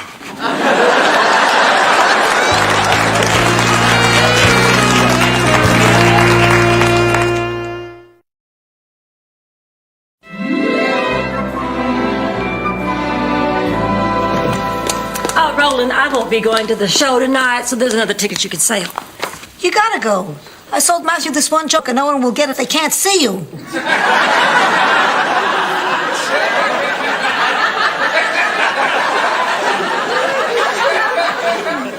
I mean, he's your son. Yeah, Blanche, you have to go. This is a big night for the hotel. I'm not going if Matthew's going on. He used to be so responsible, and then last night he told me that he just wasn't happy anymore being a stockbroker. All I could think of was how hard his daddy worked giving him an education so he could have some security. Now he's just going to throw it all away? I think you're behaving ridiculously. You should talk. You're the one who went out with a guy who looks like Charlie. How would you like me to iron those wrinkles out of your face, you little snitch? Oh, I'd love that. Rose, you didn't. It was no big deal. He asked me out, and we danced a little, and he gave me a tiny kiss, and we laughed and cried, and I stood on my hands. Oh, God, I think I love him. Did you tell him about Charlie? Well? Oh, Rose. Rose, honey, you don't even know this man. You just think you do, and this isn't being fair to him. But you don't know what I'm going through. Oh, you don't think I miss my George? And that I miss my Sal? Yeah, you don't think that I've dated men just because they laughed like George or had his eyes? And that I don't see my Sal in the faces of 1,000 chimps at the monkey house? You know, I went out with a girl in high school for about 3 months, and every now and again I see someone who reminds me of... Oh, come back in 40 years when you got a story to tell, will you?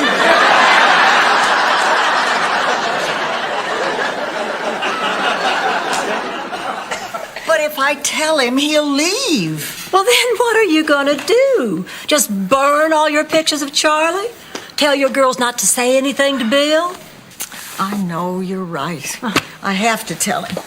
But you know, you're lucky, Blanche. I'm lucky. Well, if you want to see George, you don't have to look any further than Matthew. She's right. How many times have you told us that Matthew acts like George, thinks like George, that Matthew is exactly like his father? Would you excuse me? I think I want to talk to my son. You know, every once in a while I remember how much I need that male voice in my life, too. You want me to get Dorothy on the phone for you? Would you, darling?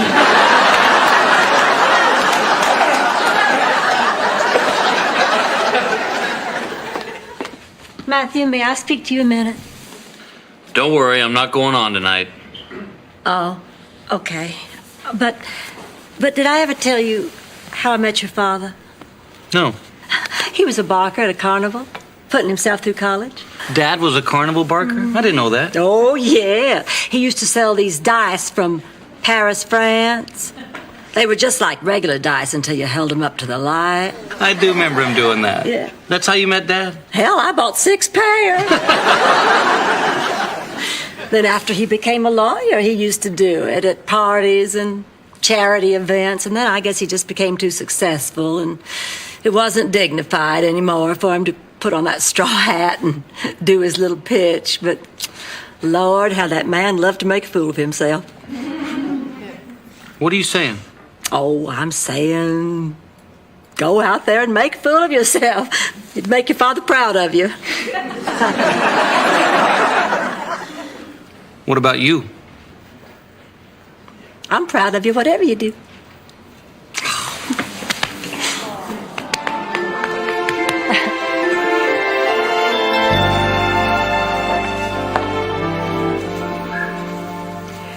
Oh, I was waiting for you. No, sit down, Bill.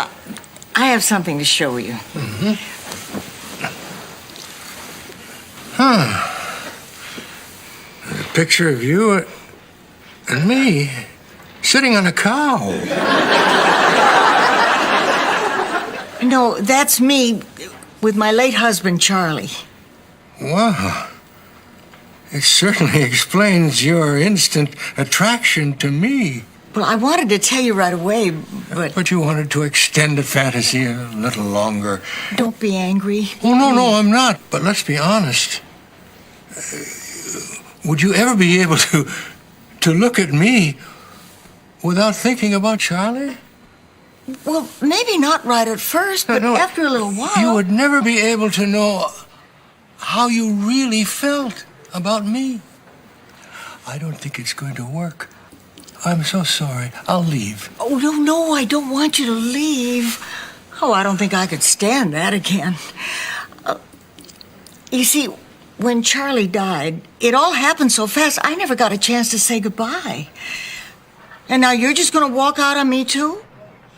If you could say goodbye to Charlie right now, what would you say? What would I say? What would you say to Charlie? Charlie, the 30 years that we spent together seemed like a day. When you died, part of me died too. I love you, and I miss you.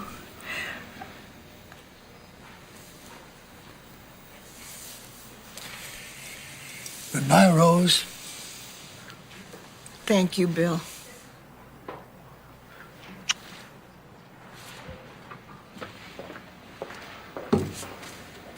How you feeling, kiddo? Not so good. Hey, remember my friend, the comic I told you about? Well, he's here. That's nice. Why don't you come with me and meet him? I'm telling you, the guy's a hoot. Sophia, I really don't feel like hooting right now. Come on, it'll do you some good. Come on. Rose, I'd like you to meet this friend of mine. He used to be Williams of Brown and Williams, or Brown of Williams and Brown, or Brown of Brown and Brown, or maybe just Williams.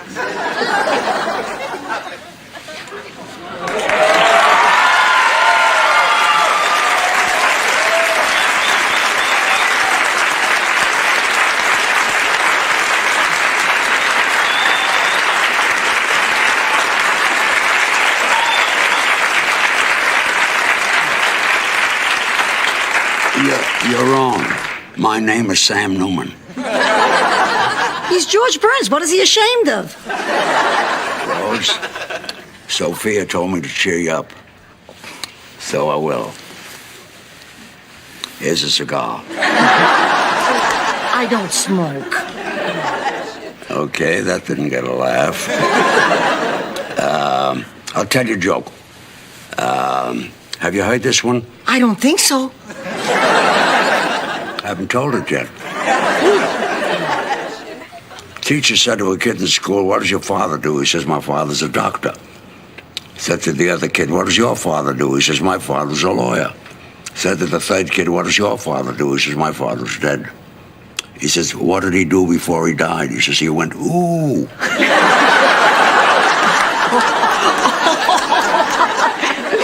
Here's a cigar. All right, Mr. Burns, whenever you're ready. Ready? I've been ready for 97 years. Let's take a walk. Okay.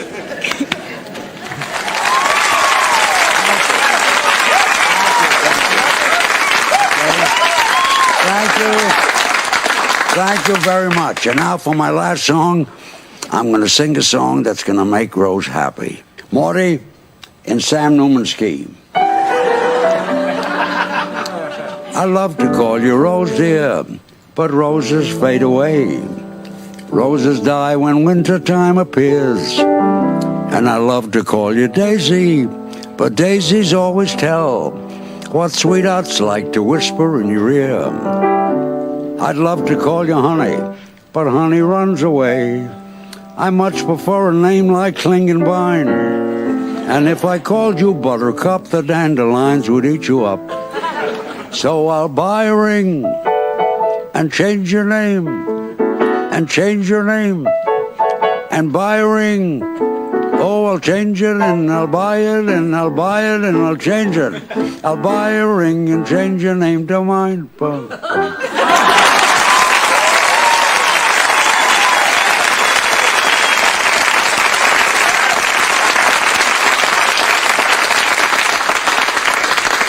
You like that, Rosie? Oh, I sure did, Sam. My name isn't Sam. It's Williams of Brown and Williams.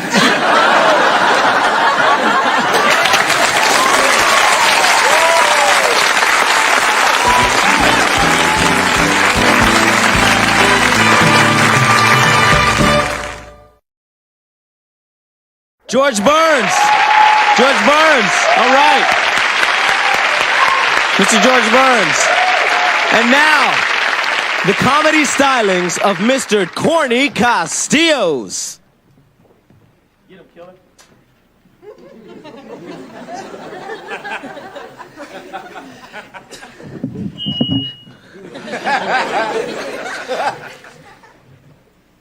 Excuse me.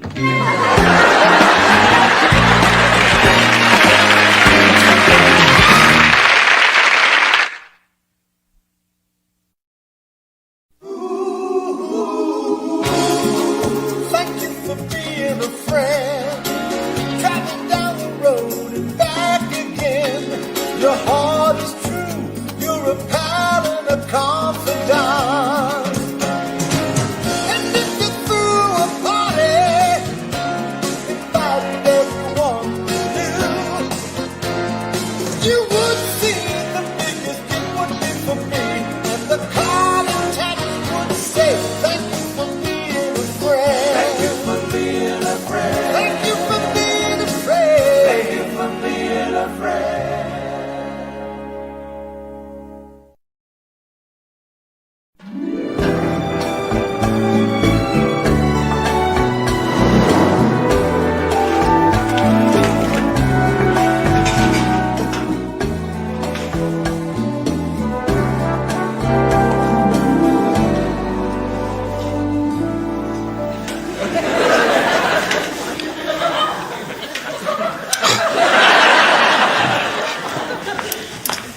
Oh, Sophia, honey, I'm afraid I have some bad news. Gladys Goldfine called. She broke her hip, so she wants you to take her tickets to The Price is Right. Bad news? What are you, nuts? This is wonderful news. For who could this be bad news? Gladys Goldfine. I don't follow. Sophia, the woman broke her hip. Oh, boo-hoo. She took the risks, and now she's paying the price. Risk? What was she doing when it happened? Getting out of bed. Everyone is a daredevil. Sophia, not to burst your bubble, but The Price is Right is in 2 days. Now, if Bob Barker should choose you to be a contestant, how are you going to pay for a plane ticket to L.A.? Don't you worry about me. I have a plan. And a hostage. Stop it. Look, Sophia, in the first place, you're lousy at The Price is Right. I am not. And in the second place, do you know how much a round-trip ticket to L.A. costs with 2 days' notice? $40, Bob. Sophia, you're not going. I'm going. Well, in that case, good luck. Yeah, break a leg. Break a leg, $300.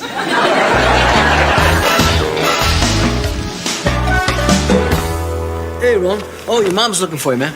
Oh, yeah, we're supposed to spend the day together. You know, I've been kind of worried about her ever since that divorce. You know, she's been really lonely, but at least I can be there for her, support her, you know, comfort her, stay by her side. Oh, by the way, Camille Jenkins' call says she's free tonight. But now the time has come for Mom to stand on her own 2 feet. Wow, I can't believe this. I've been trying to get a date with this girl for months. I've been sending her a box of candy every week just to get her to say yes. So what does she look like? Oh, well, when I met her, she was fine. But if she's been eating all that candy... Oh, no, what have I done, man? Well, hello there. Checking in? I sure am. Oh, Mr. Sardisco, this is Blanche Devereaux. She's one of the owners of the hotel. Oh, well, you've got a lovely place here. Well, thank you. Rose, I can take over now. But beat it, Rose. Well, Mr. Sardisco, I see you're in room 214. You're traveling alone? Well, I've got my darling Flo out in the van. Oh, married. Take it, Rose. No, I'm not married. Darling Flo is my greyhound. Oh, why didn't you say so? Beat it, Rose. So, what brings you to town? Well, I'm racing my greyhound to the dog track this Wednesday. Wow, you must be fast. Would you mind if I went out to the van to say hello to her? I adore dogs. They're so affectionate and lovable. And smart, too. They play poker. I've seen the pictures.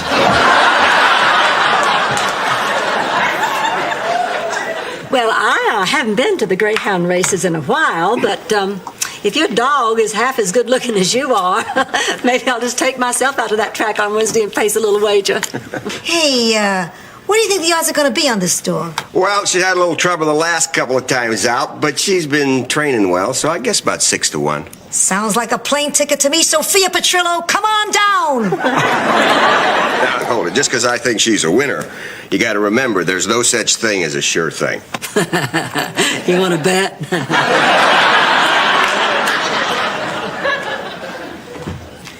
Has anybody seen Roland?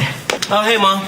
Honey, what do you say we take a drive to the marina today? And then I was thinking we'd try that new Italian place for dinner tonight. Oh, Mom, listen, about tonight, I'm not going to be able to make it. The hotel is just way too busy.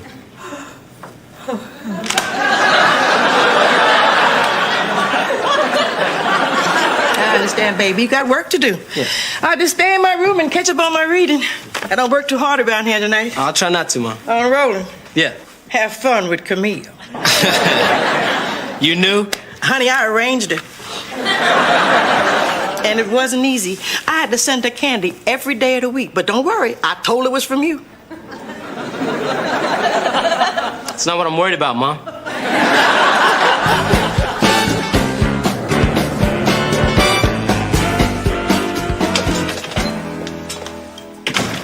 Hi, Sophia. Now look what you did. You made me lose track. Oh, well, I'll either be up all night or I'll see you on Thursday. I've been out keeping darling Flo company. Will you stop bothering that dog? She has to psych herself up for the race tomorrow. I'm counting on her to win me enough money so I can get me a handful of Bob Barker. Oh, Roland, are you back from your date already? Yeah, what are you guys still doing up? It's 8:30. Did you and Camille hit it off? I repeat, it's 8:30. It's early, big deal. Doesn't mean we didn't have a good time. Look, I'm gonna go on upstairs. Rose, thanks a lot for keeping an eye on my mom for me tonight. Oh, don't thank me. No, I really appreciate it. No, I mean, I didn't have to keep an eye on her. She went out to lunch with Chewy, and we haven't seen her since. Wait a minute. Chewy and my mom spent the whole day together? But it's late. Still 8:30. Thank you, Sophia. No, you didn't. I swear to God. Well, look who's back. Mom and Chewy. Chewy and Mom. That's so weird, isn't it? It's like two words that don't even belong together. You know? So where you two been? Oh, listen to me like it's any of my business. So where you two been? Well, Chewy was kind enough to take me down to the mall this afternoon, and then we had lunch, and then we talked, and then we took a drive and talked some more. Yeah, I guess we just lost track of time, man. Besides, it's not that late. What are you doing home from your date with Camille? It's not that early either, man. I mean, it's already 8:30.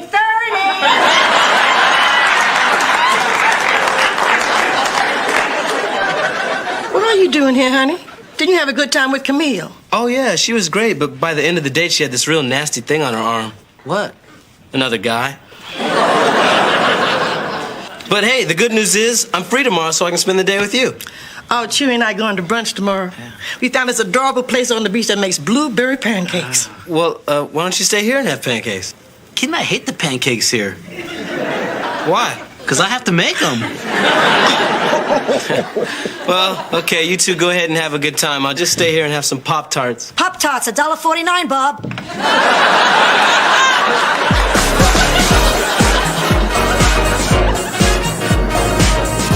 Oh, Roland, I was looking for your mother. I wanted to invite her to go to the dog track with us today. Mom's not here right now.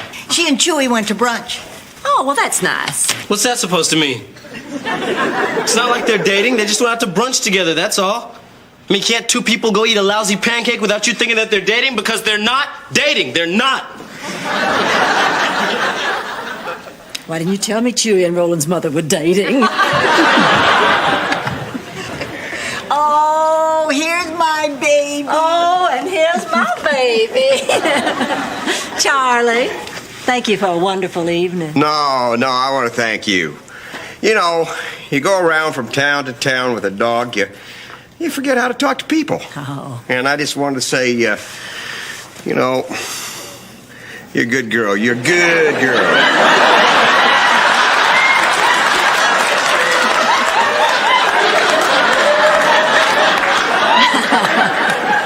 I kind of like dog people. How old did you say I was again? 7. Yes. Well, today's a big day. Now, honey, you just remember, it doesn't matter whether you win or lose. We'll all love you just the same. Right, everybody? Look, Rover. You lose this race, you won't be the only one around here eating Alpo. Alpo, 79 cents a can, Bob. Better be getting over to the track. Can I give you ladies a lift? Well, that'd be wonderful. Sophia and I'll just get our purses. I'll go to the van, get the muzzle. Oh, that won't be necessary. We just give her one beer at the track.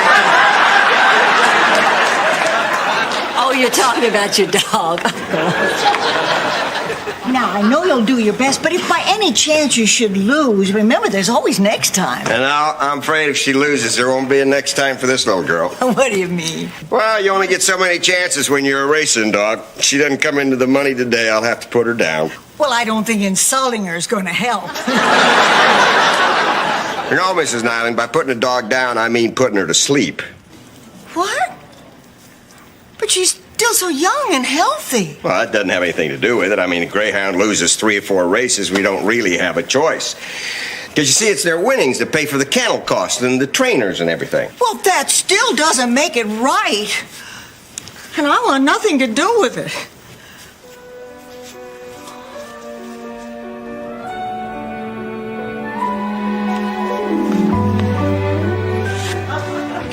I'm serious.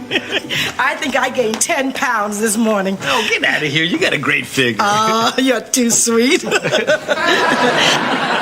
I better go find Roland and let him know I'm back.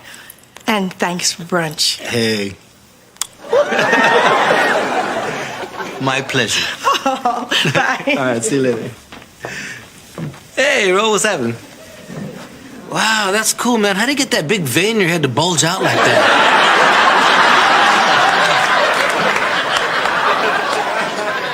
Lips. You kissed my mom on the lips? Hey, well, they don't call me Chewy the Lippos. Hey, man, it was just an innocent little peck. Chewy, my mom is going through a messy divorce right now, okay? She's very vulnerable. The last thing she needs is you giving her little innocent pecks. Hey, well, I got news for you, pal. I mean, your mother could do a lot worse than to hang out with one of the top chefs in Miami. Well, I wouldn't mind that, man. I just don't want her dating you. Is this a racial thing? No, it's a Chewy thing, man. All right, that's it, man. I don't have to take this. Look, just stay away from her, all right?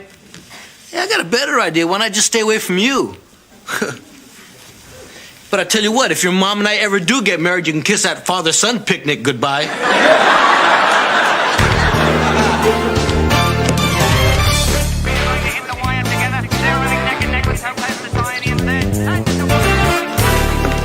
Boy, they rent these things for $5. What a ripoff. You can hardly see it.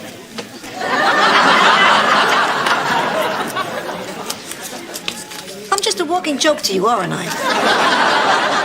Ladies and gentlemen, your attention, please. There's been a scratch in the next race. Number 7, Darling Flo. I repeat, Darling Flo has been scratched from the next race. What? You're never going to guess what happened. Somebody stole my dog.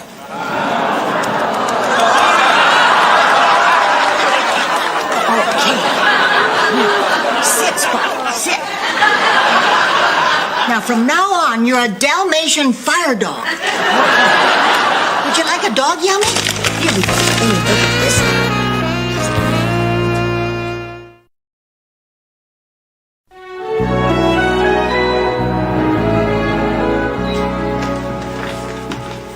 Rose, What are you doing back so soon? you are not going to believe what happened at the track today. Get out of here.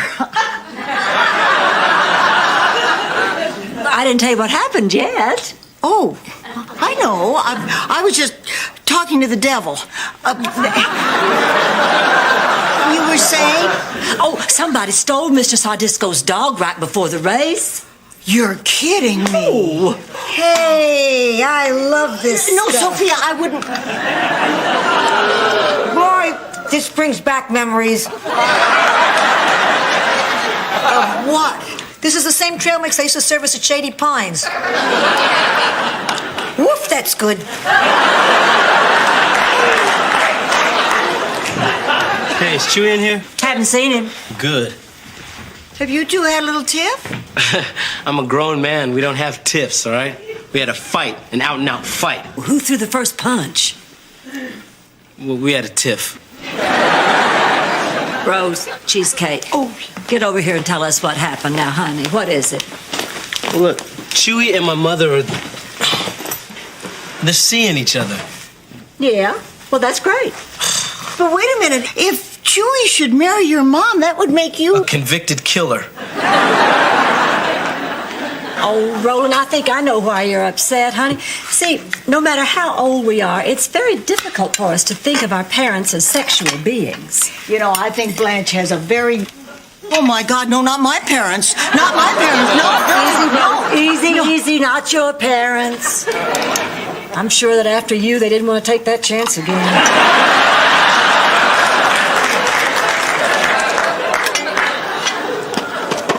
Well, you know, I'm just worried about my mom. I mean, she's an old woman. She's practically 50. I just said something really awful, haven't I?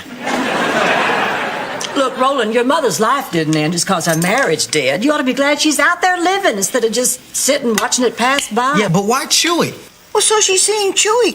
If he makes her happy, that's all that counts. I guess. Look, I gotta go take a walk. I got a lot to think about. Look, Roland, I know what you're going through, but just remember, things could be worse. I mean, your mother could start dating Chewy.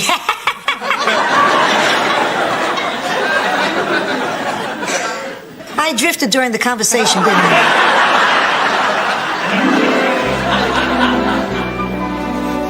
Come on, let me have a look. Hold your horses. I can't believe they put a picture of a naked man in a cereal box. You can see everything. Come on, old woman, give me my turn. Here you go. Oh. Well, that isn't a picture of a naked man. That's that old stupid pelican from the Fruity Puff cereal. Sure, in my good eye, but in this eye, wowie, wow, wow, wow.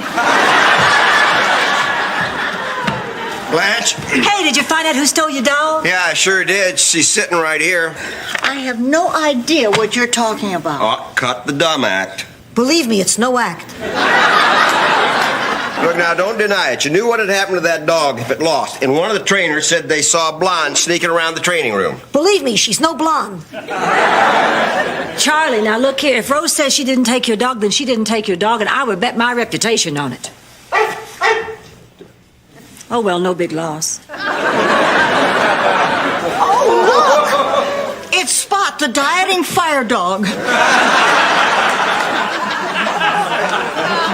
I'm so sorry about this. I had no idea. But you're not going to press charges, are you? No, I just want my dog back. Now, I know Miss Nyland thought she was doing what was best, but she just doesn't understand our sport. Oh, I understand your sport all too well. I made some calls, and frankly, I think your sport stinks. Rose! They kill these greyhounds, Blanche. According to the Humane Society, they kill 50,000 of them a year. What? If this dog loses 2 or 3 races, they consider it useless, and they kill it. Now, wait a minute. Look, my friends and I, we take care of our dogs. They eat good, they get plenty of exercise, they lead a good life. Compared to what? And for how long? I just don't understand how people can keep letting this go on. I mean, something outlives its usefulness and you destroy it? Well, Sophia can't work as hard as she used to. And it costs money to feed and clothe her. Maybe it'd just be easier if we put her to sleep. Tell him, Rose. She is just trying to prove a point, isn't she? Well, I can see you're one of those people, so there's no sense in trying to get through to you. If by one of those people you mean somebody who thinks killing 50,000 dogs a year is horrible, well, yes, then I guess I am. Look, I've got Darlin' Flo entered in the second race tomorrow. Blanche, you want me to stop by? No, thank you. I'm one of those people, too. Mrs. Petrello, what about you? I think she's got a good chance. Never. I don't want to be on The Price is Right that badly. Suit yourself. No, wait, Flo. Blanche. I know, but honey, it's his dog.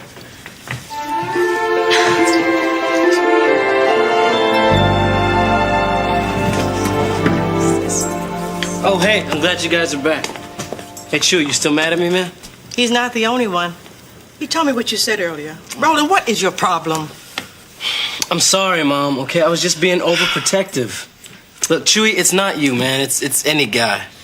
But if you guys want to spend time together, then you know what? That's your business. You mean that?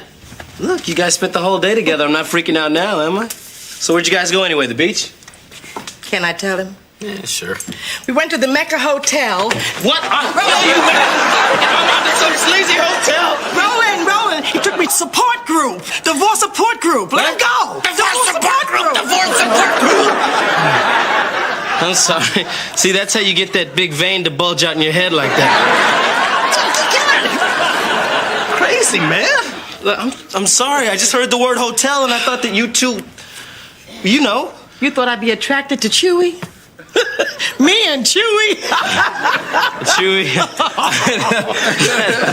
Me? What the hell am I laughing at?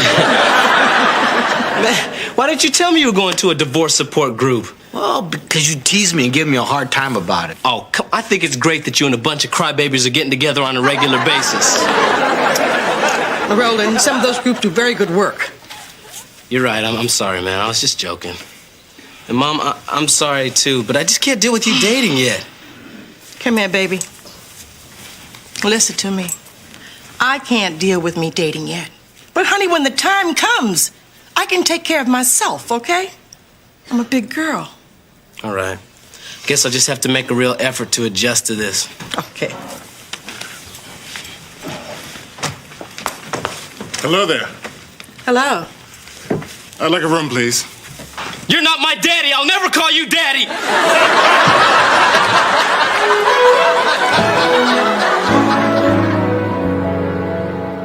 I can't watch this. I just can't watch. Oh, come on. So you didn't get to go. What's the difference? Rod, tell us who our next contestant is on The Price is Right. All right, Bob, Sophia Petrello, come on down! That's the difference. Sophia Petrello, come on down! I'm here, Bob. I'm here. I guess she's not here. This hasn't happened in 20 years. Well, Rod, Mildred Williamson. Come on! Oh, forget it. Well, honey, the prices aren't any good anyway. Next item up for bids is a giant screen TV. Oh, this is not my day. I could have won a $3,250 TV set. Actual retail price, $3,250. Why tell her?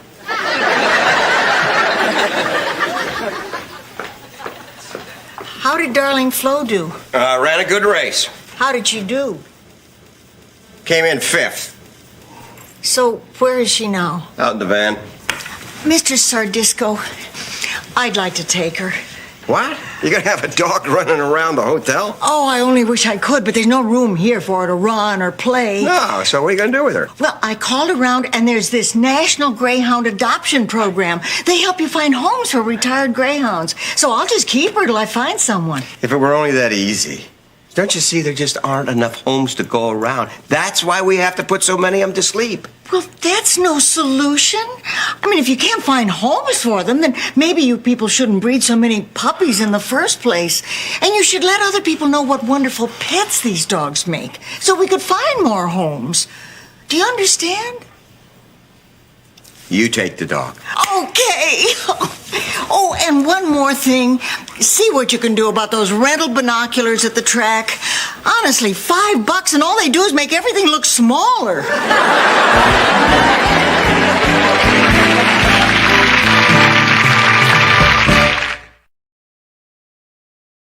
I'm terribly sorry, ma'am. It won't happen again. All right? I'll take care of it. Rose, can I talk to you for a minute? The neighbors just complained again. Your little friend's at it again. Oh, really? What's the matter? Well, this time she stole the newspaper, she trampled the flowers, she knocked that woman's husband down and then licked his face. Okay. It's my responsibility. I'll take care of it. Sophia, you're grounded.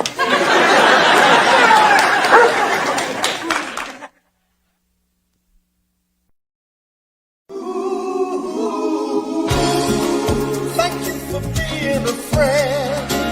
Traveling down the road and back again. Your heart is true. You're a pal and a confidant. And if you threw a party, invited everyone you knew, you would see the biggest it would be for me. And the call and text would say, thank you for being a friend. Thank you for being a friend. Thank you for being a friend. Thank you for being a friend.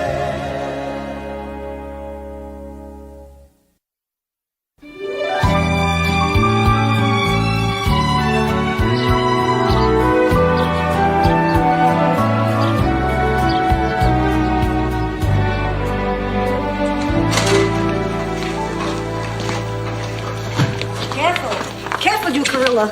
Please. Be careful. What's the matter with you? My beloved husband's ashes are in there. No, wait, this one's got hard candy. Goodbye, Blanche's bed. Boy, if beds could talk. That one would have laryngitis. I can't believe it. I mean, we've spent so many wonderful years in this house, and now we're moving. Hey, you kids, get away from that. They want to see the bed.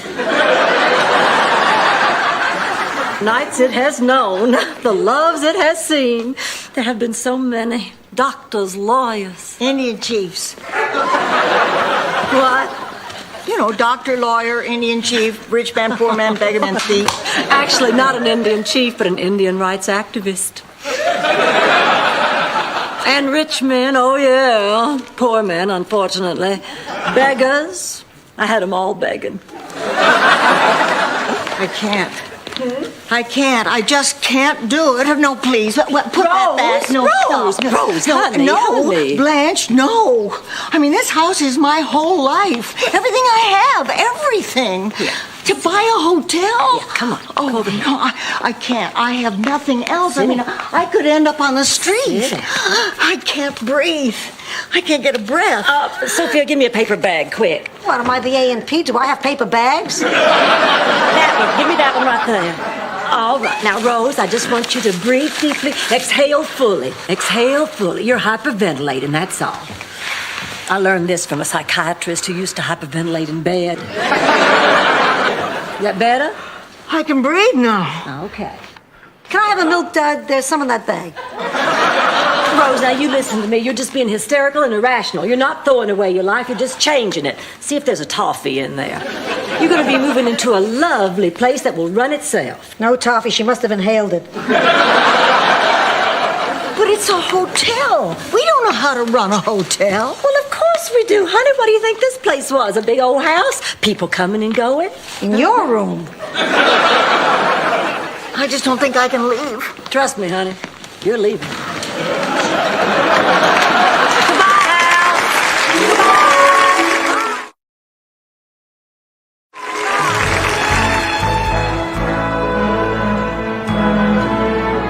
Rolling. Rolling. Rolling. Rolling. Oliver, please, I'm trying to work. Now, we got the new owners arriving any minute, and then that group of 20 travel agents. I want things looking good around here, even if they're not. But Roland, you gotta help me. What if they toss me? Listen, buddy, I'm your foster parent. Nobody's gonna toss you. It's me we gotta worry about. They're not gonna care that I'm good at my job. I heard they own a chain of very successful hotels. They're gonna wanna bring in their own people. You think I'm looking forward to this? Now get out of here, man. I gotta work. I just want you to know. If I'm on the street, it's on your head. What is that? The curse of the lost boys? Get out of here.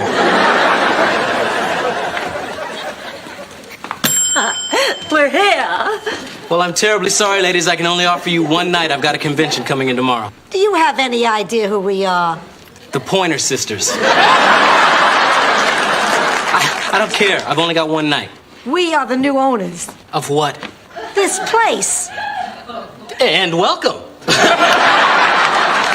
Welcome, welcome, welcome. You know, I was just saying to someone how much I was looking forward to meeting you, and look at you. I mean, they told me the new owners were gorgeous, but I had no... Welcome. Yeah. Let me see the manager. Well, you're looking at him. Well, then let me see the director. How do you do? Then let me see whoever the guy is that runs the place. Why do I get the feeling that you've never been in the hotel business before? Ma'am, have you spent much time in hotels? Oh!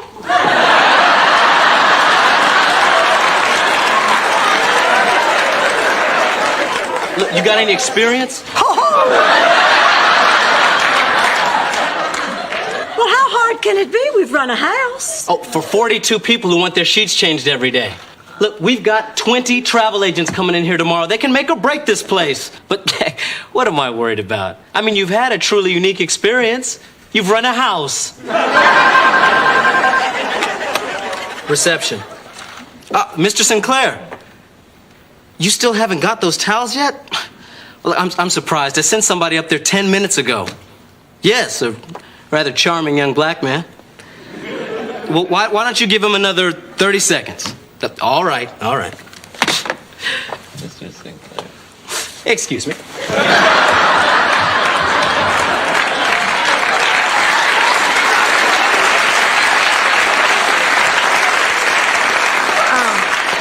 All right, let's start. Now, Sophia, you go talk to the kitchen staff. I want a pair of check pants and a chef's hat. Rose, you go talk to the housekeeping staff. Okie dokie. Oh, and Rose, no St. Olaf stories. You're right. Let's make them wait. Hi, I'm Oliver. Well, hello, Oliver. I'm Blanche Devereaux, the new owner. What are you doing with our towels? I'm delivering them to the rooms. You're delivering them? What do you mean? Do you work here or stay here? Both. Where's your mama? Actually, she split. Well, then where's your daddy? Prison. Manslaughter. Manslaughter? And my mom, she was a drunk. She'd wake up every morning with a hangover. And another uncle of mine. I'm throwing myself at your mercy, ma'am. Please let me stay. Honey, I'm sorry, but that's out of the question. My life is in your hands. I go to school. I do good work. No, I'm sorry, but no. I guess I was wrong. I was hoping a woman as young as you could relate to my problem. Well... Allow me, ma'am. Oh. Reception. Yes, she is. Okay. There is no housekeeping staff, Blanche. A lady named Sophia wants you immediately in the kitchen. Oh, okay, thank you. Come on, Rose. I love restaurant kitchens, don't you? Everything's so big. Big in a kitchen does not excite me, Rose. All right, that's it. Out. Everybody out of my kitchen. Wait just a minute. What's your name? Chuy Castillos. Oh, well. Chewy, this isn't your kitchen. We own this hotel. Yes. Oh, right. The old lady told me that one. Ha, ha, ha. Look, I'm the chef here, and everything you've heard about angry Mexican chefs is true. So run from me as fast as your legs will take you. How do you like this so far? You heard me. I said get out of my kitchen. Hey, hold it. I run the kitchen. I'm the boss. You're the boss? Ha! I've broken piñatas bigger than you.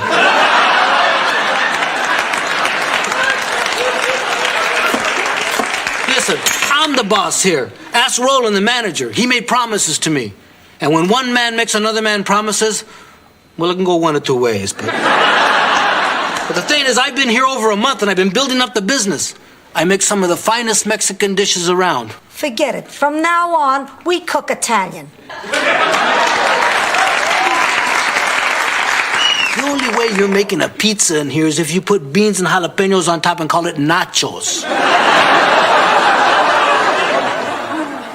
I'm in charge here, and I say we cook Italian.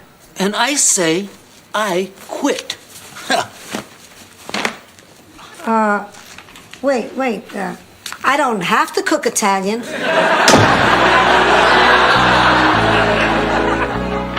What do you mean you can't get me out of it? You're my lawyer. You got me into it. The 27th? That's in a week. Oh, how could you have made a mistake like this, Mr. Boudreaux? What do you mean Haitian law is different? I just can't believe this. The profits weren't real. No, the owners fired everybody. They just kept me, Chewy, and a part-time maid, so on paper it looked like they were making a profit. They spruced the place up, they made it look really good, that way they could sell it. And now if these travel agents are anything less than happy, they're gonna check out early, we're not gonna make our banknote, and we're gonna lose this place. And I'm back at Disney World strapping on the sneezy hit.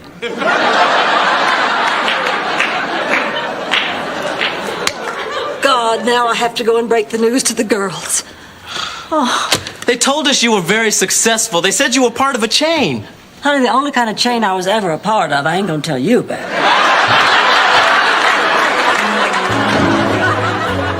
This should be a piece of cannoli. I used to cater the funerals in Sicily. Of course, it wasn't that difficult. A couple of days before, you get tipped off, you start cooking. Girls. Oh, I'll just come back later. No, come on in, Blanche. We're making sauce. Well, we have a little problem here. See, except for Roland and that little boy and one part-time maid, we're the only ones here. So we'll hire. Well, we can't. We don't have the money. What do you mean? She means we're up the creek. Mahula. Bust. We have a dog here. Where? Here, the hotel. There's no money. We have nothing? If we don't make the payment in a week, we're gonna lose this place. Oh, my God. Oh, this is it. This is my worst nightmare. Oh, I wish Dorothy were here. Oh, honey, I'm afraid even she couldn't help us out of this. No, but she could beat the crap out of you.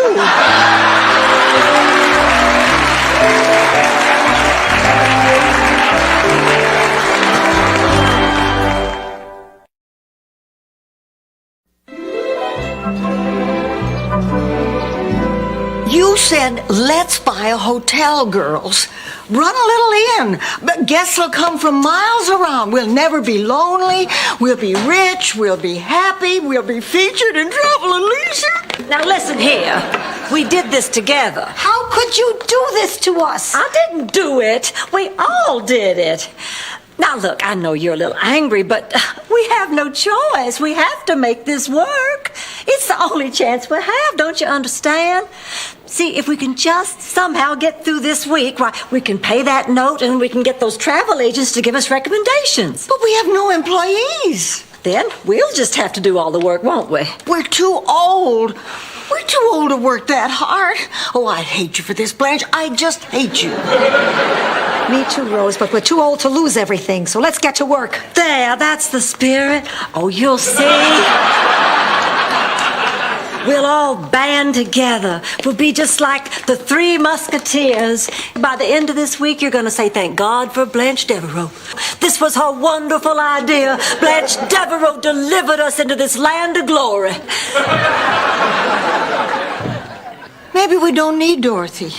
Maybe the two of us can beat the crap out of her.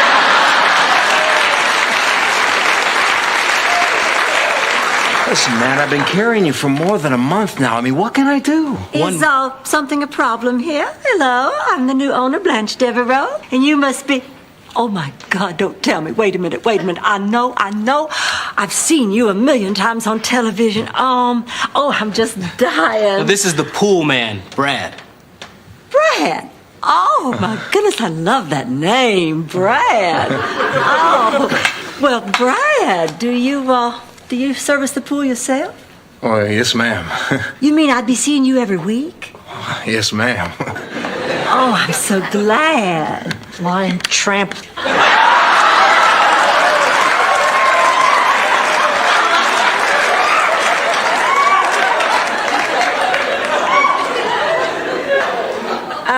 Now, where were we? Well, there's just this small problem about... With the payment. Yeah. Oh, I know. Well, you see, the funds haven't been transferred from the escrow account into the non-escrow account. And, well, the account being Swiss.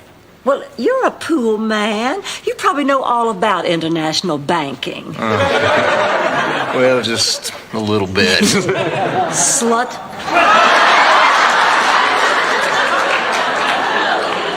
Could you let us have just one more month? I would personally see to it that you're very well taken care of.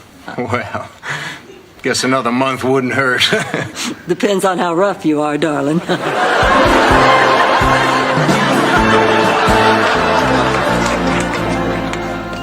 That travel agent said this tastes funny. Same one who complained about the salad? Right.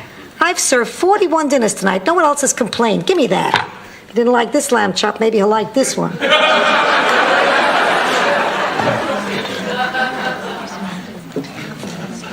I'm the chef.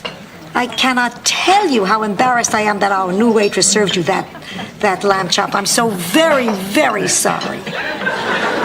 Well, it was slightly dry, and of course the center should have been pink. Dry pink, please. The cat spit it on the floor and went to the fountain blue. But the other one wasn't so terrible. It just didn't have the je ne sais quoi. The quoi? I know, missing completely.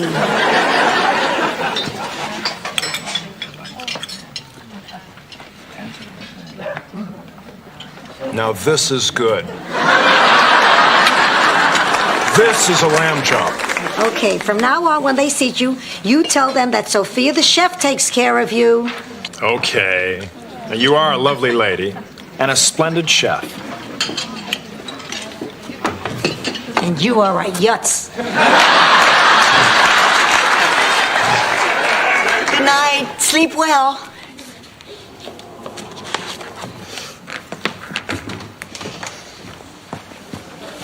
Where's the safe? Oh, my. Aren't you warm in that? We wore those in Minnesota only on the coldest days. Where's the safe? Oh, you want to put your gun in the safe, of course. It would never fit in those small room safes we have. The safe! Well, I don't know where the safe is. I'll have to call our manager, Roland. No. Oh, that's okay. He won't mind.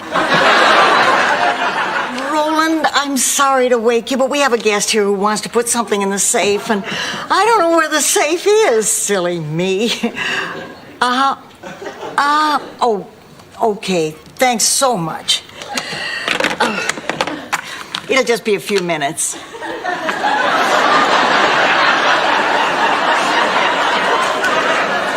I ask you a question? I mean, the mask is a tip-off, but are you a first-time visitor to Miami?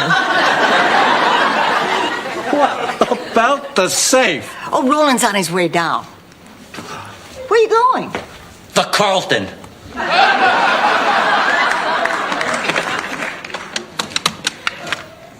Hello? There's a male Caucasian, 6 feet tall, about 175 pounds, probably mid-30s. He's wearing a ski mask, brown eyes, prominent Adam's apple. He's carrying a .357 Magnum. And he's on his way to the Carlton Hotel. Who am I? Just a citizen who isn't quite as stupid as everybody thinks she is.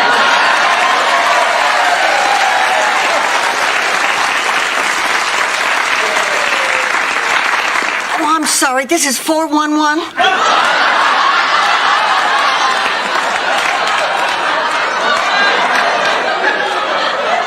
Well, could you give me the number for 911?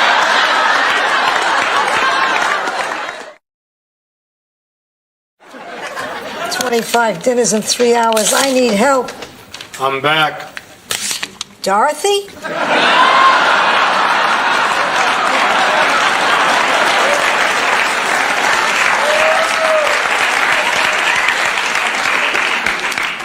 Oh, it's you, Munchie. The name's Chewy. Munchie was just a nickname. Well, what do you want? I want my job back. Look, I'm going through a messy divorce, and my ex-wife got everything. The house, the savings. You're breaking my heart. Come on, please. I'm tired of sleeping in the car. Well, sleeping in it's not that bad. It's entertaining that's impossible. You're gonna have to do better than that. Well, I don't know how to say this, but I'm attracted to you.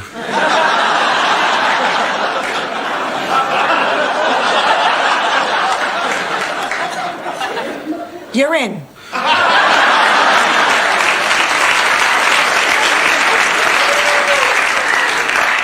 We can give you your old salary in a room. I guess we'll cook a little your way and we'll cook a little my way. We'll work something out. But you gotta really pretend you're attracted to me. Oh, you got it, beautiful. You're a really kind lady to take me back. How's everything in here? I feel pretty.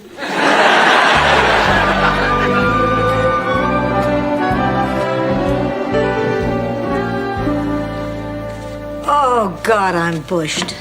Yeah, it's like the old days for me, back on the farm. Oh, we used to work so hard. My mother, my father, all us kids. That's how we'd spend our lives. And then we'd die.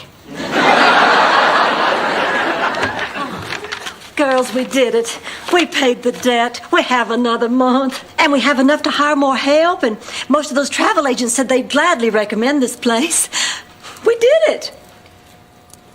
What, are you still ticked off at me? Oh, for God's sake, will you knock it off? I'm sick and tired of this behavior. You were in this just as much as I was. I saw you. You worked hard. You had fun. You were happy. Come on, admit it. We were. You almost killed me. Nothing could kill you. Well, too much corn. Do you know what this means? This means we have a new, exciting life ahead of us. I know. Oh, I don't think I've felt this good since before my girls left home. My favorite thing was always turning their bed down at night and tucking them in and making sure they were feeling safe. Yeah. I turned down 42 beds every night this week. And it was all I could do not to go back and tuck everybody in. I felt like I had a purpose again. Well, I'm 88. And ever since... You're 87. What? You're 87. Okay. I'm 87. Dorothy is gone. My friends are either dead or they fall asleep while we're talking. I haven't digested an onion in 20 years. So I go on. I went on because every morning I happen to wake up alive. Now I wake up because I gotta make ravioli. I'm busy. I got stuff. Yeah, that's it. We all got stuff now, new stuff. I'm just so excited running this place. You know, when we start to advertise, maybe we can use my picture like Leona Helmsley did. Leona Helmsley used your picture? But girls, isn't this just the best? Yes. Yeah. Hey, to happiness. To life. To us. Yeah.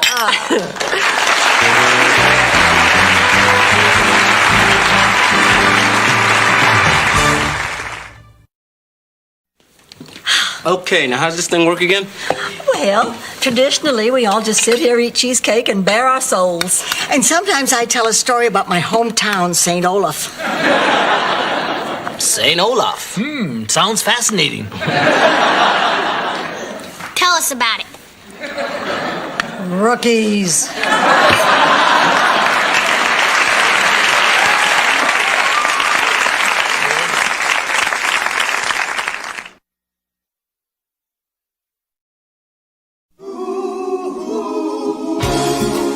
Thank you for being a friend.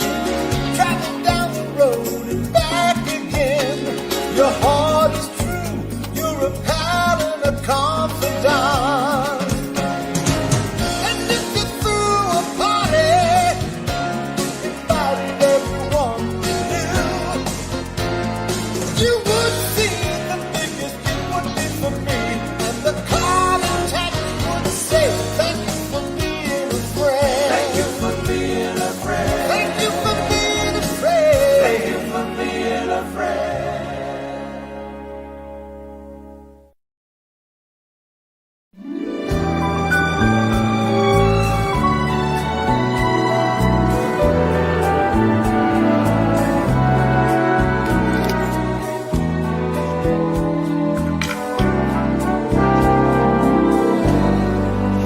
Congratulate me, Sophia. I finally finished that jigsaw puzzle.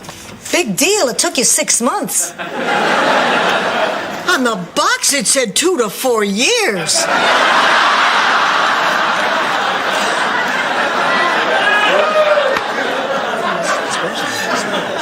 The Carlton Hotel called. They have a problem. They're overbooked tomorrow. They want to know if we could handle a bachelor party. Yeah, we can do that. We just need to order some more beer. Yeah, we can borrow some dirty videos from Blanche. Okay, boys, but be kind. Please rewind. And they want us to hire a stripper and have her pop out of the cake. I'll be in charge of that. You can handle that? Hey, no problem, man. I just need a table, some whipped cream, some frosting, and some sparklers. Sparkler? What, for the cake? No, the auditions. I don't know about hiring a stripper for the hotel. That's a little rough. Oh, my Charlie never was interested in strippers or any of that smut. I guess growing up in the country on a cattle ranch gave him a different idea of what constituted a good time. He was more into nice, quiet dinners at home, huh? No, leather. What can be keeping Stan's attorney? And I still can't imagine why he wants to come over here to talk to us. Well, if I know that cheap ex-son-in-law of mine, there's only one thing he could want. What? His toupee back. Hey, if the man wants to take me on a fishing trip, I keep what I catch. Why would he send a lawyer? I owe him a little money. You owe Stan money for what? Neck job. You had your neck done? Yeah, I got tired of people saying, my, what an unusual scarf.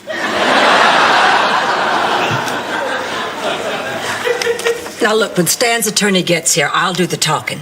Well, why should you do the talking? I'm not stupid. I know how to talk to a lawyer. Hi, I'm Herb Jenkins, Stan's attorney. Oh, yes, my liege. I'm representing Mr. Zbornak in absentia. Absentia? What's Stan doing in Europe? You must be Rose. I've been given specific written directions to find a Blanche Devereaux. Oh, Gina, I haven't heard that since the Shriners had that scavenger hunt. Well, actually, the reason I'm here is the last time I saw Stan, he gave me instructions to make Now, sure that... whatever the reason, he better have one damn good excuse for not coming here in person. Stan is dead.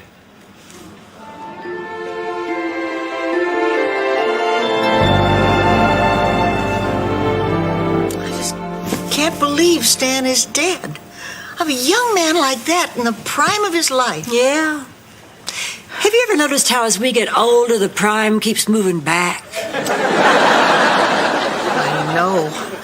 My father was just 85 when he died. A baby.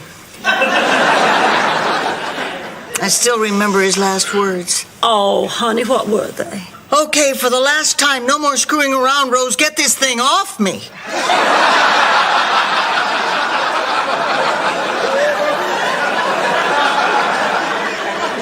And then poof, he was gone. Well, at least we know we were very good to Stan. Yeah, it's not like we badmouth Stan behind his back. Hey, check this out. Some bozo just tipped me in Canadian quarters.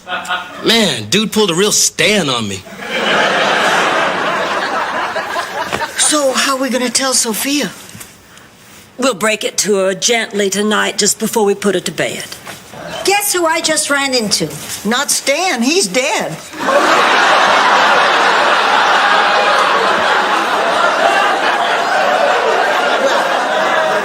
Time for bed, Sophia. What did she say? Sophia, Stan is dead. Oh. Are you okay, honey? I don't know what to say. Well, what can you say about a man who's always been a burden and now is finally gone? Man who never lived up to his responsibilities, who ran out on your daughter, who never thought of anybody but himself. I'd say I'll miss him. Me too.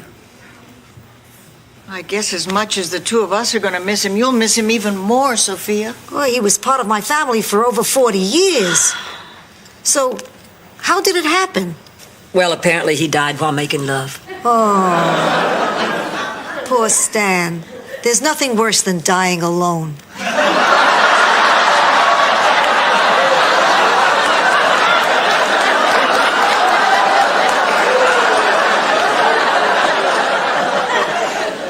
At least we know he went quickly.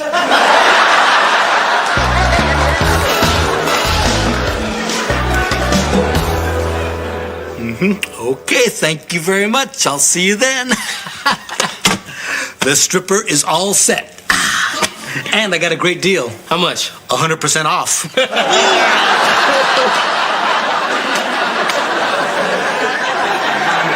Stripper? No. I've had second thoughts about that. Yeah, I can't stop thinking about her either. Look, I am hardly a prude, but if a man loves a woman, why would he want to spend the night before he gets married looking at someone else? Last gas before the freeway?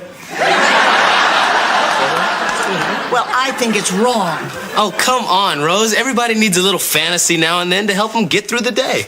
When I attract a man, it's because of my brains. Now, you see there?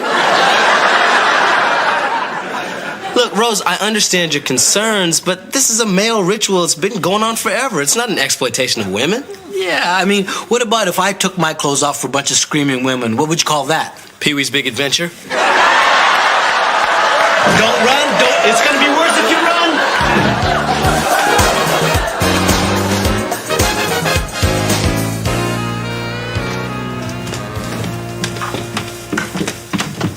Well, here you are, Sophia. Honey, are you all right? I'm fine. They're picking us up for the funeral in 20 minutes. Now, wasn't that something of Stanley ordering a limousine for us? I mean, and having it put in the will and all? Oh, well, he must have really loved us. Yeah. Gee, I'd love to know what else was in that will. I mean, he must be worth... Oh, $1 million, $1.5 million easy. And he didn't have a friend in the world. Oh, my God, I'm rich. You? What makes you think he left you anything? I was his favorite. Well, he was in love with me for years. Oh, he was not. Oh, he most certainly was. All men are, but bald men especially. Bald men have always found me very attractive. Why, I can't tell you how many times I've looked down and thought I had 3 boobs.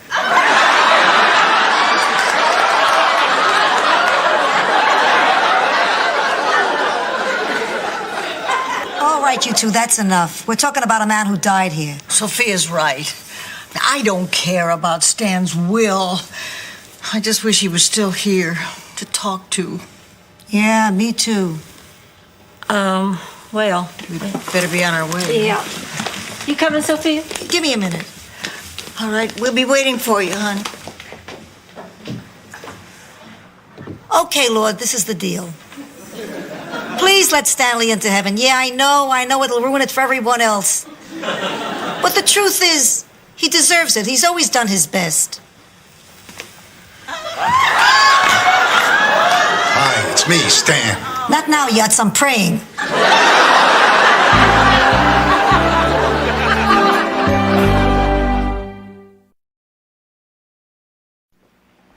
Sophia, it's really me.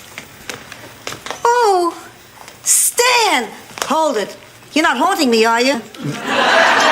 No. Are you sure? Because you smell like you're decomposing. I was hiding in the trash bin. No, I really am alive. Oh, Stan! How do you like the neck? Look at that. What a great summer look for you. Oh, Sophia, I'm so happy you're taking this well because I thought you might be angry at me for being alive. I'm thrilled. My Stanley's alive. Why should I be angry? Because I faked my death. I'm in trouble with the IRS. You faked your death? You know what I've been going through? Look, I had to do this. The IRS caught wind of some creative bookkeeping I was doing. I would have gone to prison. I couldn't let that happen. Can you imagine me confined to some filthy, cramped room, spending my life with 100 other men? So what are you going to do now? I hired on as a steward on a tramp steamer. Stan, how could you do this to your kids? I called Kate and Michael and I told them they know what's going on. I'm not heartless, Sophia. What about Dorothy? Have you told Dorothy? Sophia, she was my wife for 38 years. Do you actually think that I could keep silent while she mourned my passing? She would have turned you in. In a heartbeat. Of course I didn't tell her. In another month when things settle down, I want you to tell her. But I couldn't leave the country without telling you the truth. You mean a lot to me, Sophia. You always have. You're not going to get away with this. They're going to catch you. No, they won't. I have planned everything down to the last detail. Where can I get in touch with you? I wish I could tell you, but the less you know, the better. Well, I'm off to Madrid. Or Rome, or Paris, or Cairo, but probably not Madrid. Not. Let's go over this checklist again, make sure we get everything ready for the bachelor party. Okay. Food, check. Beer, check. Cigars, check. Entertainment. I know, no check, just cash. Okay, Bambi, Chris and his friend should be here any minute, so why don't you go ahead and go in the kitchen and, get ready. Okay. Okay. Boom, ba, ba, boom, ba, ba, boom, ba, ba. I love this job. Can I help you, ladies? I hope so, sweet cheeks. We're here for my friend Chris's bachelorette party. You're Chris. Bachelorette party. Yeah, I arranged it on the phone with someone named Rose. Is there a problem? Yes, but we think it's neurological. Why don't you ladies go ahead and get comfortable, and we're gonna go get the Parcheesi board and get the punch out of the fridge. Tell you what, this is her last night as a free woman, so why don't you just pop open the Jim Beam, crank up the Rolling Stones, and drop your pants, Butterbuns. We paid for a stripper, and we want to see someone shake their booty. We're just gonna be over in this. Boom, bada, boom, bada, boom, bada, boom. What are we gonna do, man? These women are animals. No, they're not animals, Chewy. They're just some girls out having some fun. Oh. Beefcake, beefcake, beefcake. I'm so very scared. I'm not going out there. I'm not going out there either. Look, somebody's got to get in the cake. Odds. Come on, try to 3, man. Get in the cake, Butterbuns. I don't feel right about this. Boom, bada. Hey, man. Wow, would you look at the size of this crowd that showed up for Stan's funeral? Hey, you give the people what they want, they always show up. Sophia, it's not nice to speak ill of the dead. Believe me, I'm not. was so nice to see you. Well, Rose, what do you know about that? A bald man was glad to see me. Well, I want to thank you all for coming. Stanley Zbornak meant a great deal to all of us. But before I bring a few of his friends up here to honor him, I'd like to show you a few minutes of a videotape that Stan himself made just weeks before his tragic and unexpected death. Lights!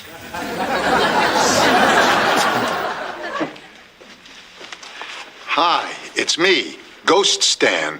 Boo! No, I'm kidding. It's regular Stan. And this is just a little something I put together to show at my own funeral someday. I want to thank you all for turning out to bid me farewell today, and to honor you, I've written a special poem called What My Friends Mean to Me. My friends sure mean a lot to me. Yes, a lot they mean indeed. Live from Miami, it's the International Bikini Fest, where we'll show you more, or should I say less, of the latest lights. Lights! He taped over it. He taped over his own funeral message. Well, I guess I should screen these before I... Well, we certainly got the gist. And now I'd like to invite some of Stan's closest friends up here to say a few words about him. Attractive, intelligent, sexy. These are just a few of the words Stan used to describe me.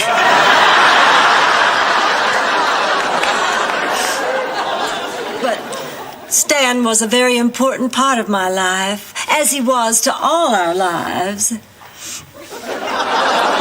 I first met Stan when he was a novelty salesman. And, well, I guess God needed a whoopee cushion laugh, so he decided to squeeze the air out of Stan. Wake up, Flufford, wake up! But she never did. Now, I know a half hour is a long time to spend talking about a dead cat. Oh, but she was really so... Get to it! So, speaking of dead cats, how about this Stanley? What a loss. He was a special man, this Stanley. This marvelous thing called Stanley. Boo! Boo! And now, I have the honor of reading to you his epitaph. The epitaph of a great American. Here lies Stan Zbornak, beloved son, model citizen, caring father, faithful husband. All right, that's it. I can't listen to any more of this. Oh, Mrs. Petrillo, I know you're in pain, but of course it is through pain that healing comes. He's right, Sophia, honey. You're suffering right now, but... I'm not suffering. I'm telling you, Stan is not dead. Oh, of course he's not dead, honey. In our hearts. Yes, so as it is written, he shall live on as love in all of our hearts. He wasn't alive in my heart. He was alive in my kitchen. He spoke to me in my kitchen. As he shall speak to me in the dell and in the village, where the poor and the rich alike... Look, the man smelled from garbage. He said he was going to Madrid.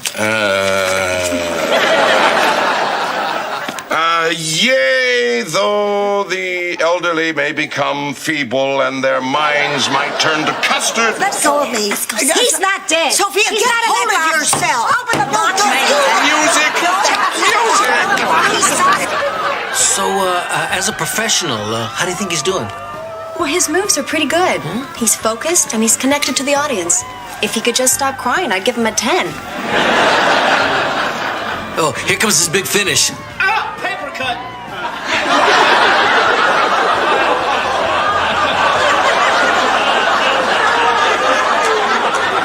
Really gotta hand it to Roland. He's handled this thing with a lot of dignity. Hey,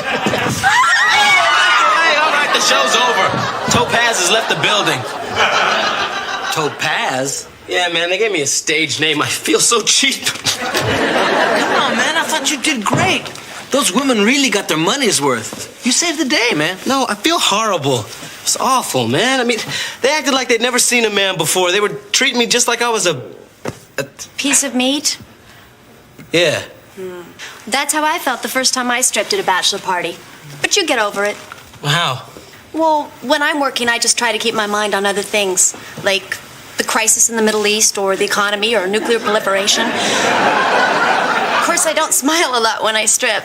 Yeah. You know when I was the most humiliated? When they started stuffing money down my pants. You know what's even worse? Making change. Yeah.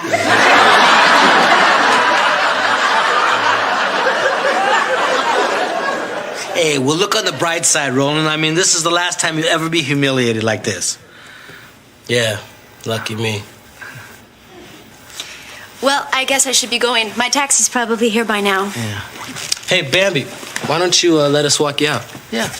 Wow, that's really sweet. Thanks. Hey, have you ever done a show before and nobody's tipped you at all? Oh, yeah. Sometimes a whole audience will pull a real Stan on you.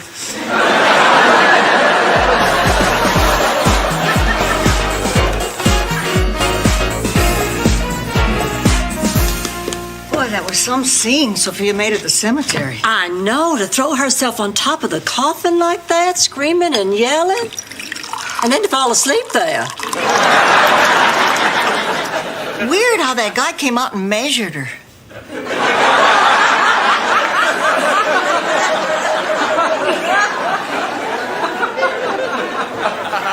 I wonder why Stanley left directions that his will be read the same day as the funeral. I don't know.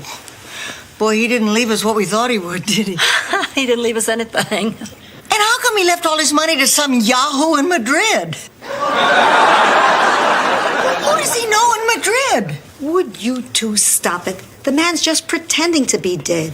I'm the one who should be upset. All he left me in his will is this lousy friendship ring. A friendship ring. And to think I let the man see me naked. He had hiccups.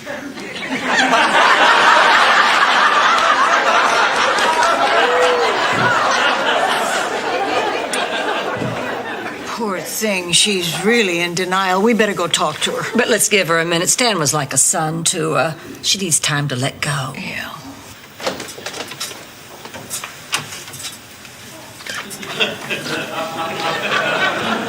Sophia! Oh, great. The night of the living dead. Will you get out of here? I am. My ship leaves in 45 minutes. I just came to say goodbye. No. I can't believe you're doing this, Stan. Do you know the pain you put everyone through today? I'm not gonna go to jail, Sophia. Maybe they won't put you in prison. Maybe you can work something out. Maybe... Why should I take that chance? Because I love you. You love me? Yes, you're a pathetic man, but I love you. Oh, Ma. The neck. I'm sorry. Don't go, Stan. If you walk out that door now, you really will be dead. Sorry, Sophia. I love you too, Ma.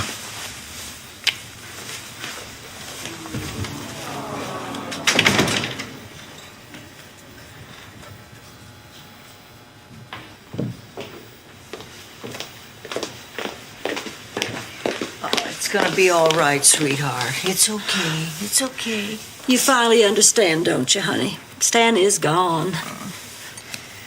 Yeah. Stan is gone.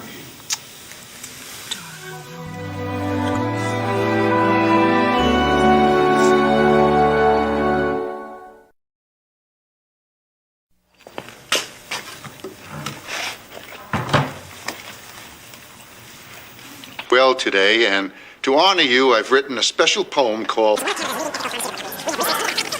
What a yutz.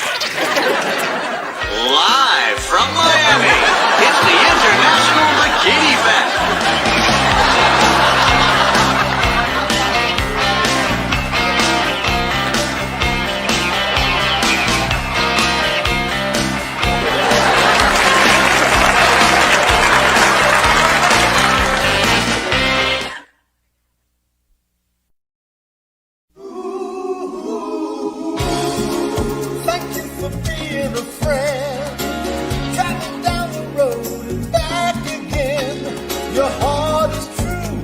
you're a pal and a confidant.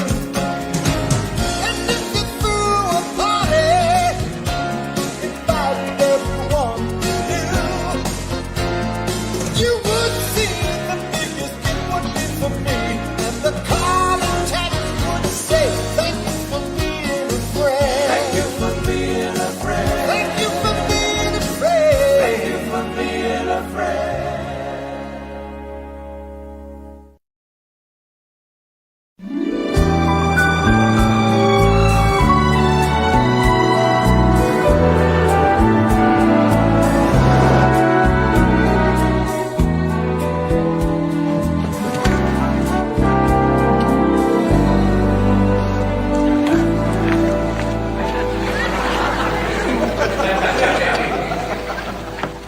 It's gone. I can't believe it. 30 years, and now it's gone.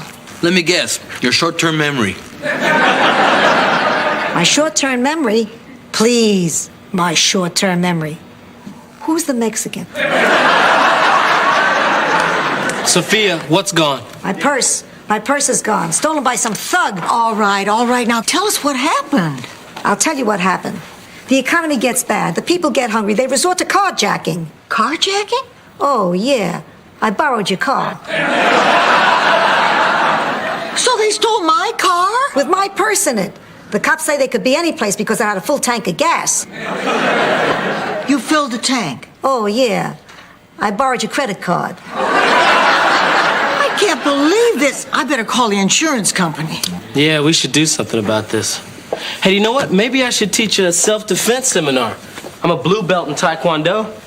A blue belt? Yeah. You know, I could teach you some maneuvers. You could invite some of your friends over. I'm not great or anything. Terrific. A guy is coming at me with a gun and I can moon him. How do I look? Fine. Fine. I spent 3 hours getting ready. Surely you can do better than that. I was thinking the same thing about you. Roland, how do I look? You look nice. Nice? Rose, tell them how I look. Like a glimmering jewel, a perfect diamond in a field of darkness, flawless, spectacular, and stunning. Thank you, dear. You're new to our little game. I had better look my best because tonight I have a very big date with Bobby Lee. I don't know if I mentioned it, but Bobby Lee is a cattle baron from Austin. Yeah. Well, he is a cattle baron from Austin. And I have a feeling he's going to ask me a special question tonight. Oh, yeah? I assumed you were going out with him because it's your birthday tomorrow. Oh, wait, so that's why Rebecca's coming in. Yeah, that's right. Daughters just love to come watch their mothers get older. Oh, honey, I'm sure she's coming to watch you get fatter, too.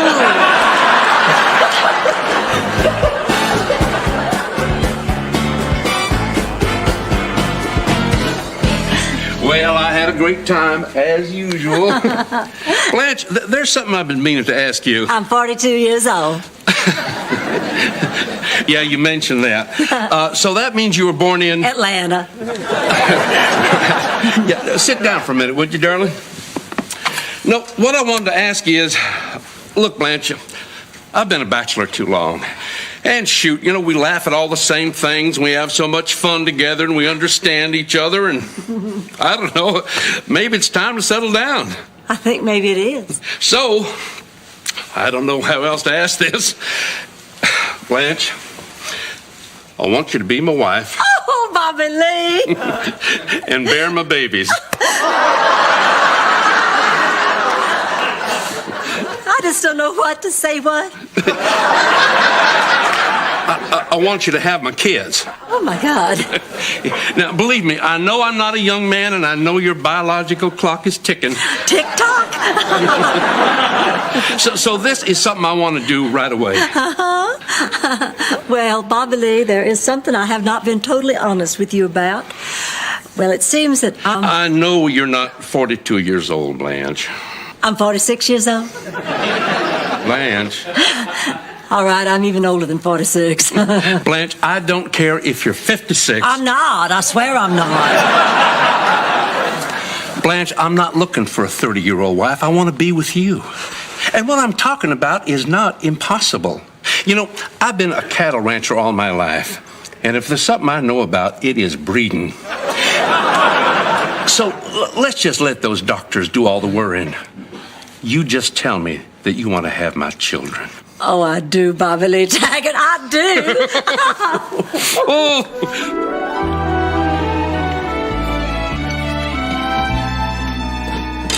Good morning, everybody. I have an announcement to make. Come on, listen. Bobby Lee has asked for my hand in marriage. And I accepted. You did? I did. I don't know what to say. I do. Congratulations. Yeah, congratulations. Thank you. Wait a minute. Wait, there's more. He also asked me to have his baby.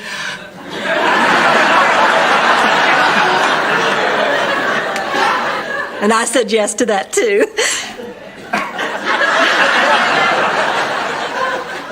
You did? I did. I don't know what to say. I do. You're old. Sophia. What? She's a fossil. I am not. Oh, please. Come on, Blanche. Sophia exaggerates, but she does make a point. I think it may be too late in your life to have a baby. I mean, don't you think maybe that ship has sailed? That ship has sunk. Blanche, this is because you lied about your age, isn't it? No. Well, now, at first I thought it was, but then Bobby Lee told me about this grandmother in California that just gave birth to twins. Her husband fertilized the egg of another woman, and then they implanted it in her uterus. Men.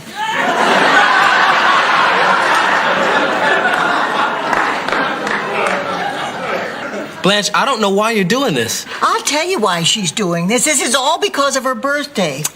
Every year you try harder to stay younger. That's exactly why you're getting pregnant. This is not about my birthday, Rose.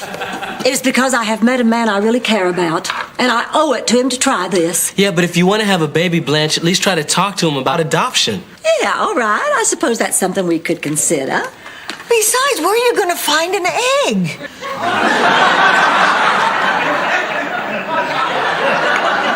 It has to be a human one, right?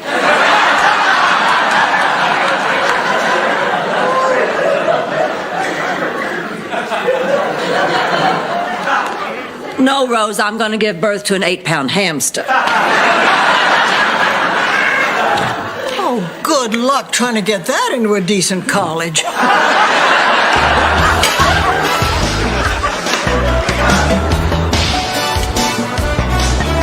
Good afternoon, everybody, and welcome to the Self-Defense Seminar today. I'm your instructor. My name is Roland Wilson, and I have achieved the level of Taekwondo blue belt. Okay, let's just settle down. Okay, we're going to learn some basic protective techniques. Now, did you know, for instance, that anything in your purse can be used as a weapon? I know, it sounds impossible, but even...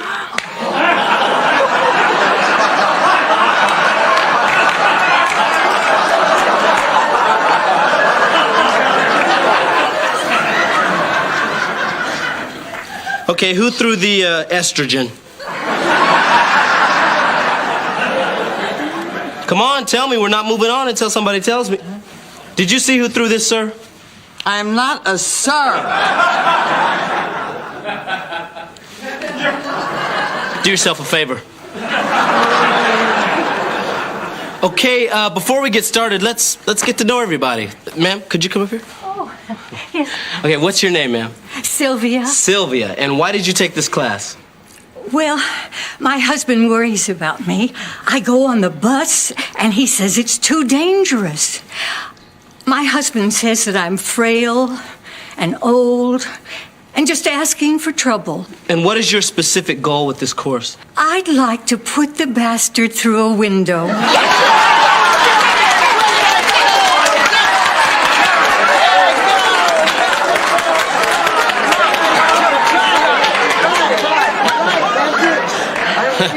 Well, I guess you're ready for the combat part of the seminar, huh? And playing our attacker today is Mr. Chuy Castillos.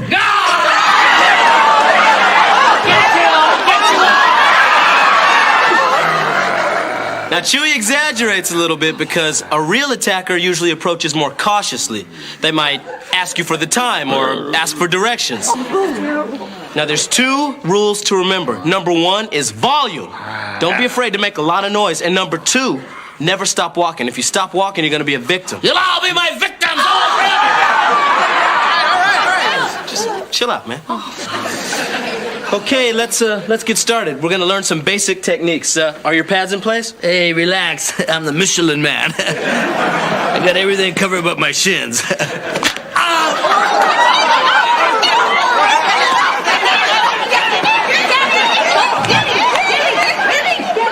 It was horrible. All these old hands coming at me trying to rip off a piece of me. All I could think of was, boy, that Julio Iglesias deserves every penny he makes. Hi. Well, how did it go? Well, Bobby Lee has no interest in adoption whatsoever. He wants children of his own. Well, you're just going to have to tell him no. I mean, where are you going to find an egg? I mean, it has to be someone you're close to. It has to be someone whose medical history you know. And it has to be somebody who'll let you raise the baby. Mama! Oh, look, it's Rebecca. Now, Mama, before we do anything else, I've looked and looked and I can't find a birthday present for you. Aww. So don't make me guess. Tell me what you want. Name anything and it's yours. Oh, honey, material things don't matter. It's what's inside you that counts.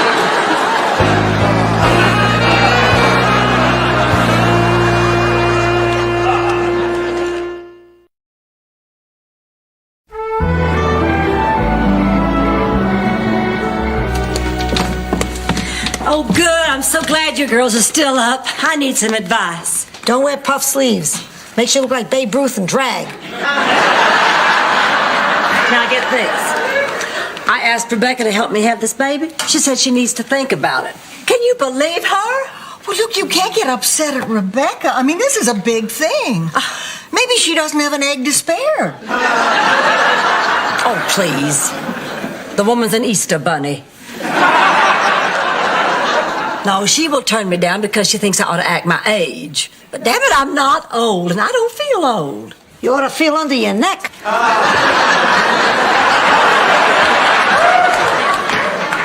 Mama, there you are. Listen, I've been giving this a lot of thought, and I really don't think this is a good idea. Pregnancies can be very complicated, and at your age... Rebecca, don't you lecture me now. I didn't come down to lecture you, but have you thought about how you're going to raise this baby? The same way I raised you. I'll get good people in. Mama, you're not helping your argument here. Anyhow, you know I don't think this is a good idea, but if you're really so sold on it, I'll try to give you what you need. Rebecca, that's wonderful. But no matter what you say, you're not a young woman. Now, are you sure you can deal with a little person yelling and screaming at 3 in the morning because she needs to be burped?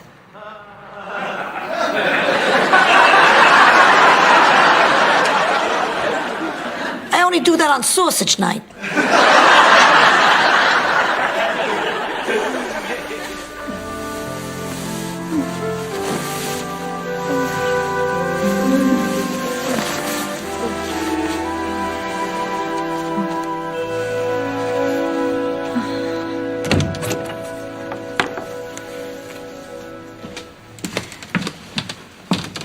Good, you're up. I can't sleep. Excited about the big birthday?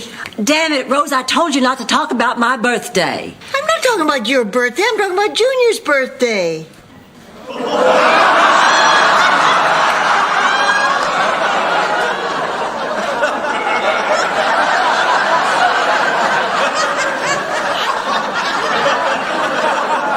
I'm pregnant? I don't remember getting pregnant. Well, how can you not remember? I went to the clinic with you. They gave us the early bird special, coffee, Danish, and 2 eggs.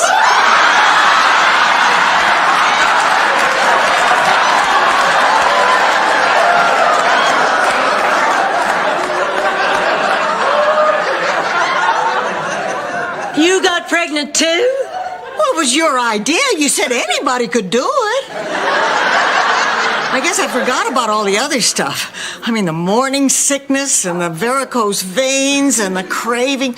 You know what I crave most? What? Revenge! Hey! How could you do this to me? Wait a minute, it isn't my fault. How could you do this to my back? Oh, yeah, you would think by now they would have come up with something to take the strain off our backs.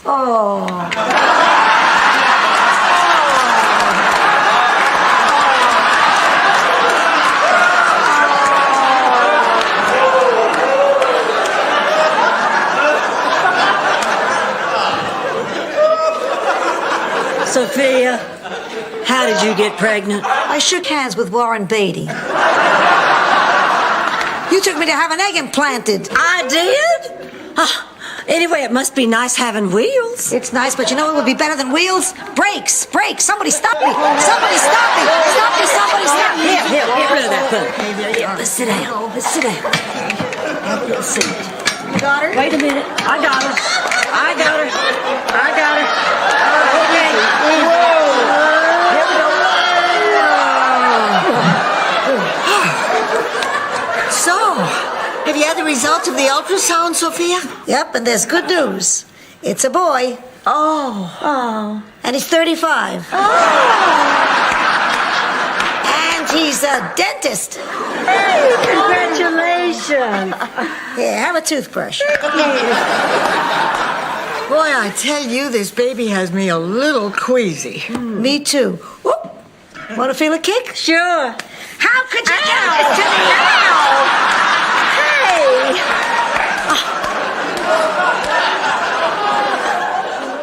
All I said was anyone can get pregnant. I didn't mean everyone. Now she tells us. What do you mean?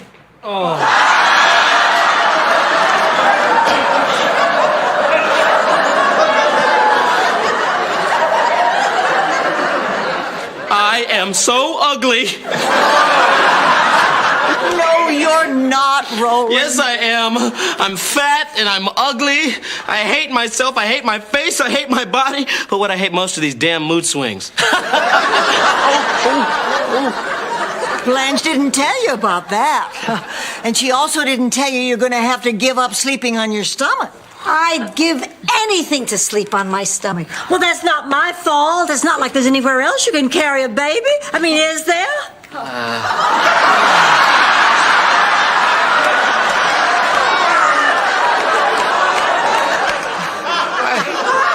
I'd give $1 million to sit in a chair. Oh, I'm so sorry. Oh, this just isn't right. Oh, I'm so sorry, everybody. I'm sorry. I'm sorry. I'm sorry. I'm sorry. I'm sorry. I'm sorry. I'm sorry. Honey, sorry. wake up. Wake up, sweetie. It's a dream. Oh, it is? Oh, thank God. Oh, Rose, I think I forgot what it was like to be pregnant. Oh, I don't think I can do this. What if I never get my body back? Oh, you'll get your body back. It'll just be all stretched out of shape. Oh, no, I definitely cannot do this. You know, I never thought I'd say this, Rose, but I'm old. Blanche Devereaux is old. You are not old, Blanche. You're just too old to have babies. No, I'm old. And in a strange way, I feel free saying it. Liberated by the truth. Well, then you just have to tell Bobby Lee you can't have his babies. Well, of course I can't. I'm old. How old are you, Blanche?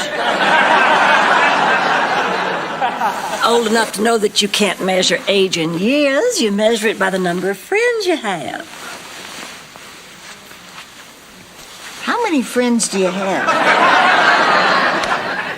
42.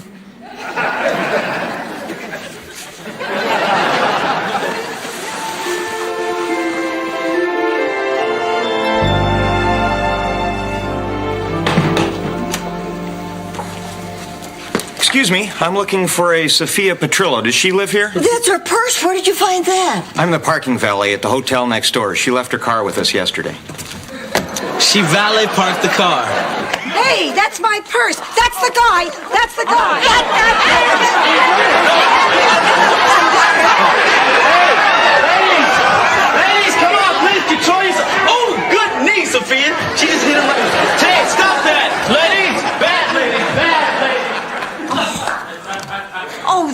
you are. Have you had a chance to talk to Bobby Lee yet? No, not yet. Oh, here he is now. Oh, Rose, I don't think I can do this. Well, honey, now you have to. You just have to, and I'll be here for you. I'll be sticking right by your side. I'm glue, baby. I ain't going anywhere. Hey, a dime.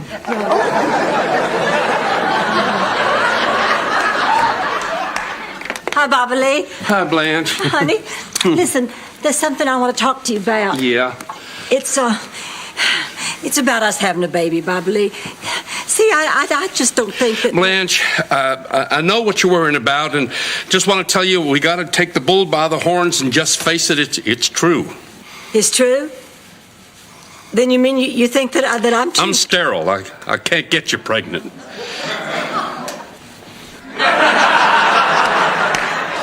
Oh, Bobby Lee.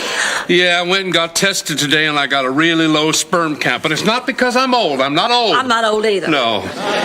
So I guess you never want to see me again, huh? Well, honey, of course I do.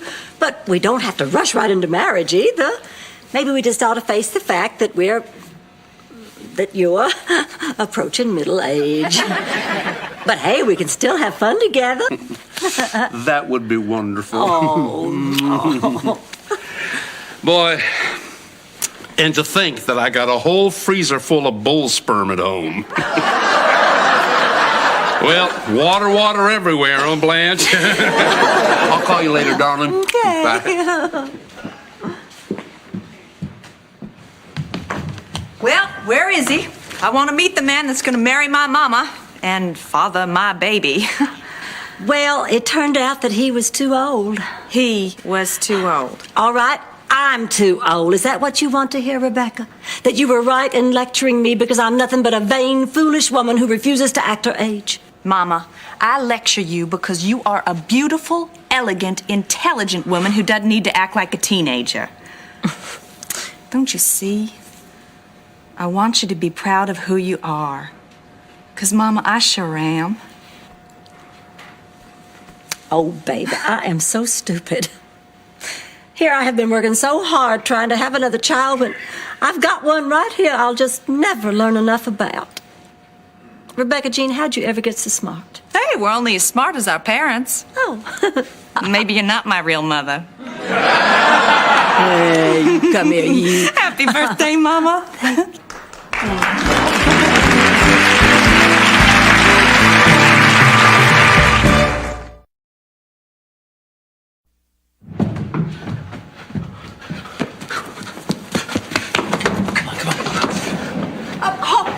Hold that elevator. Hold it. Come on. Been jogging? Yeah.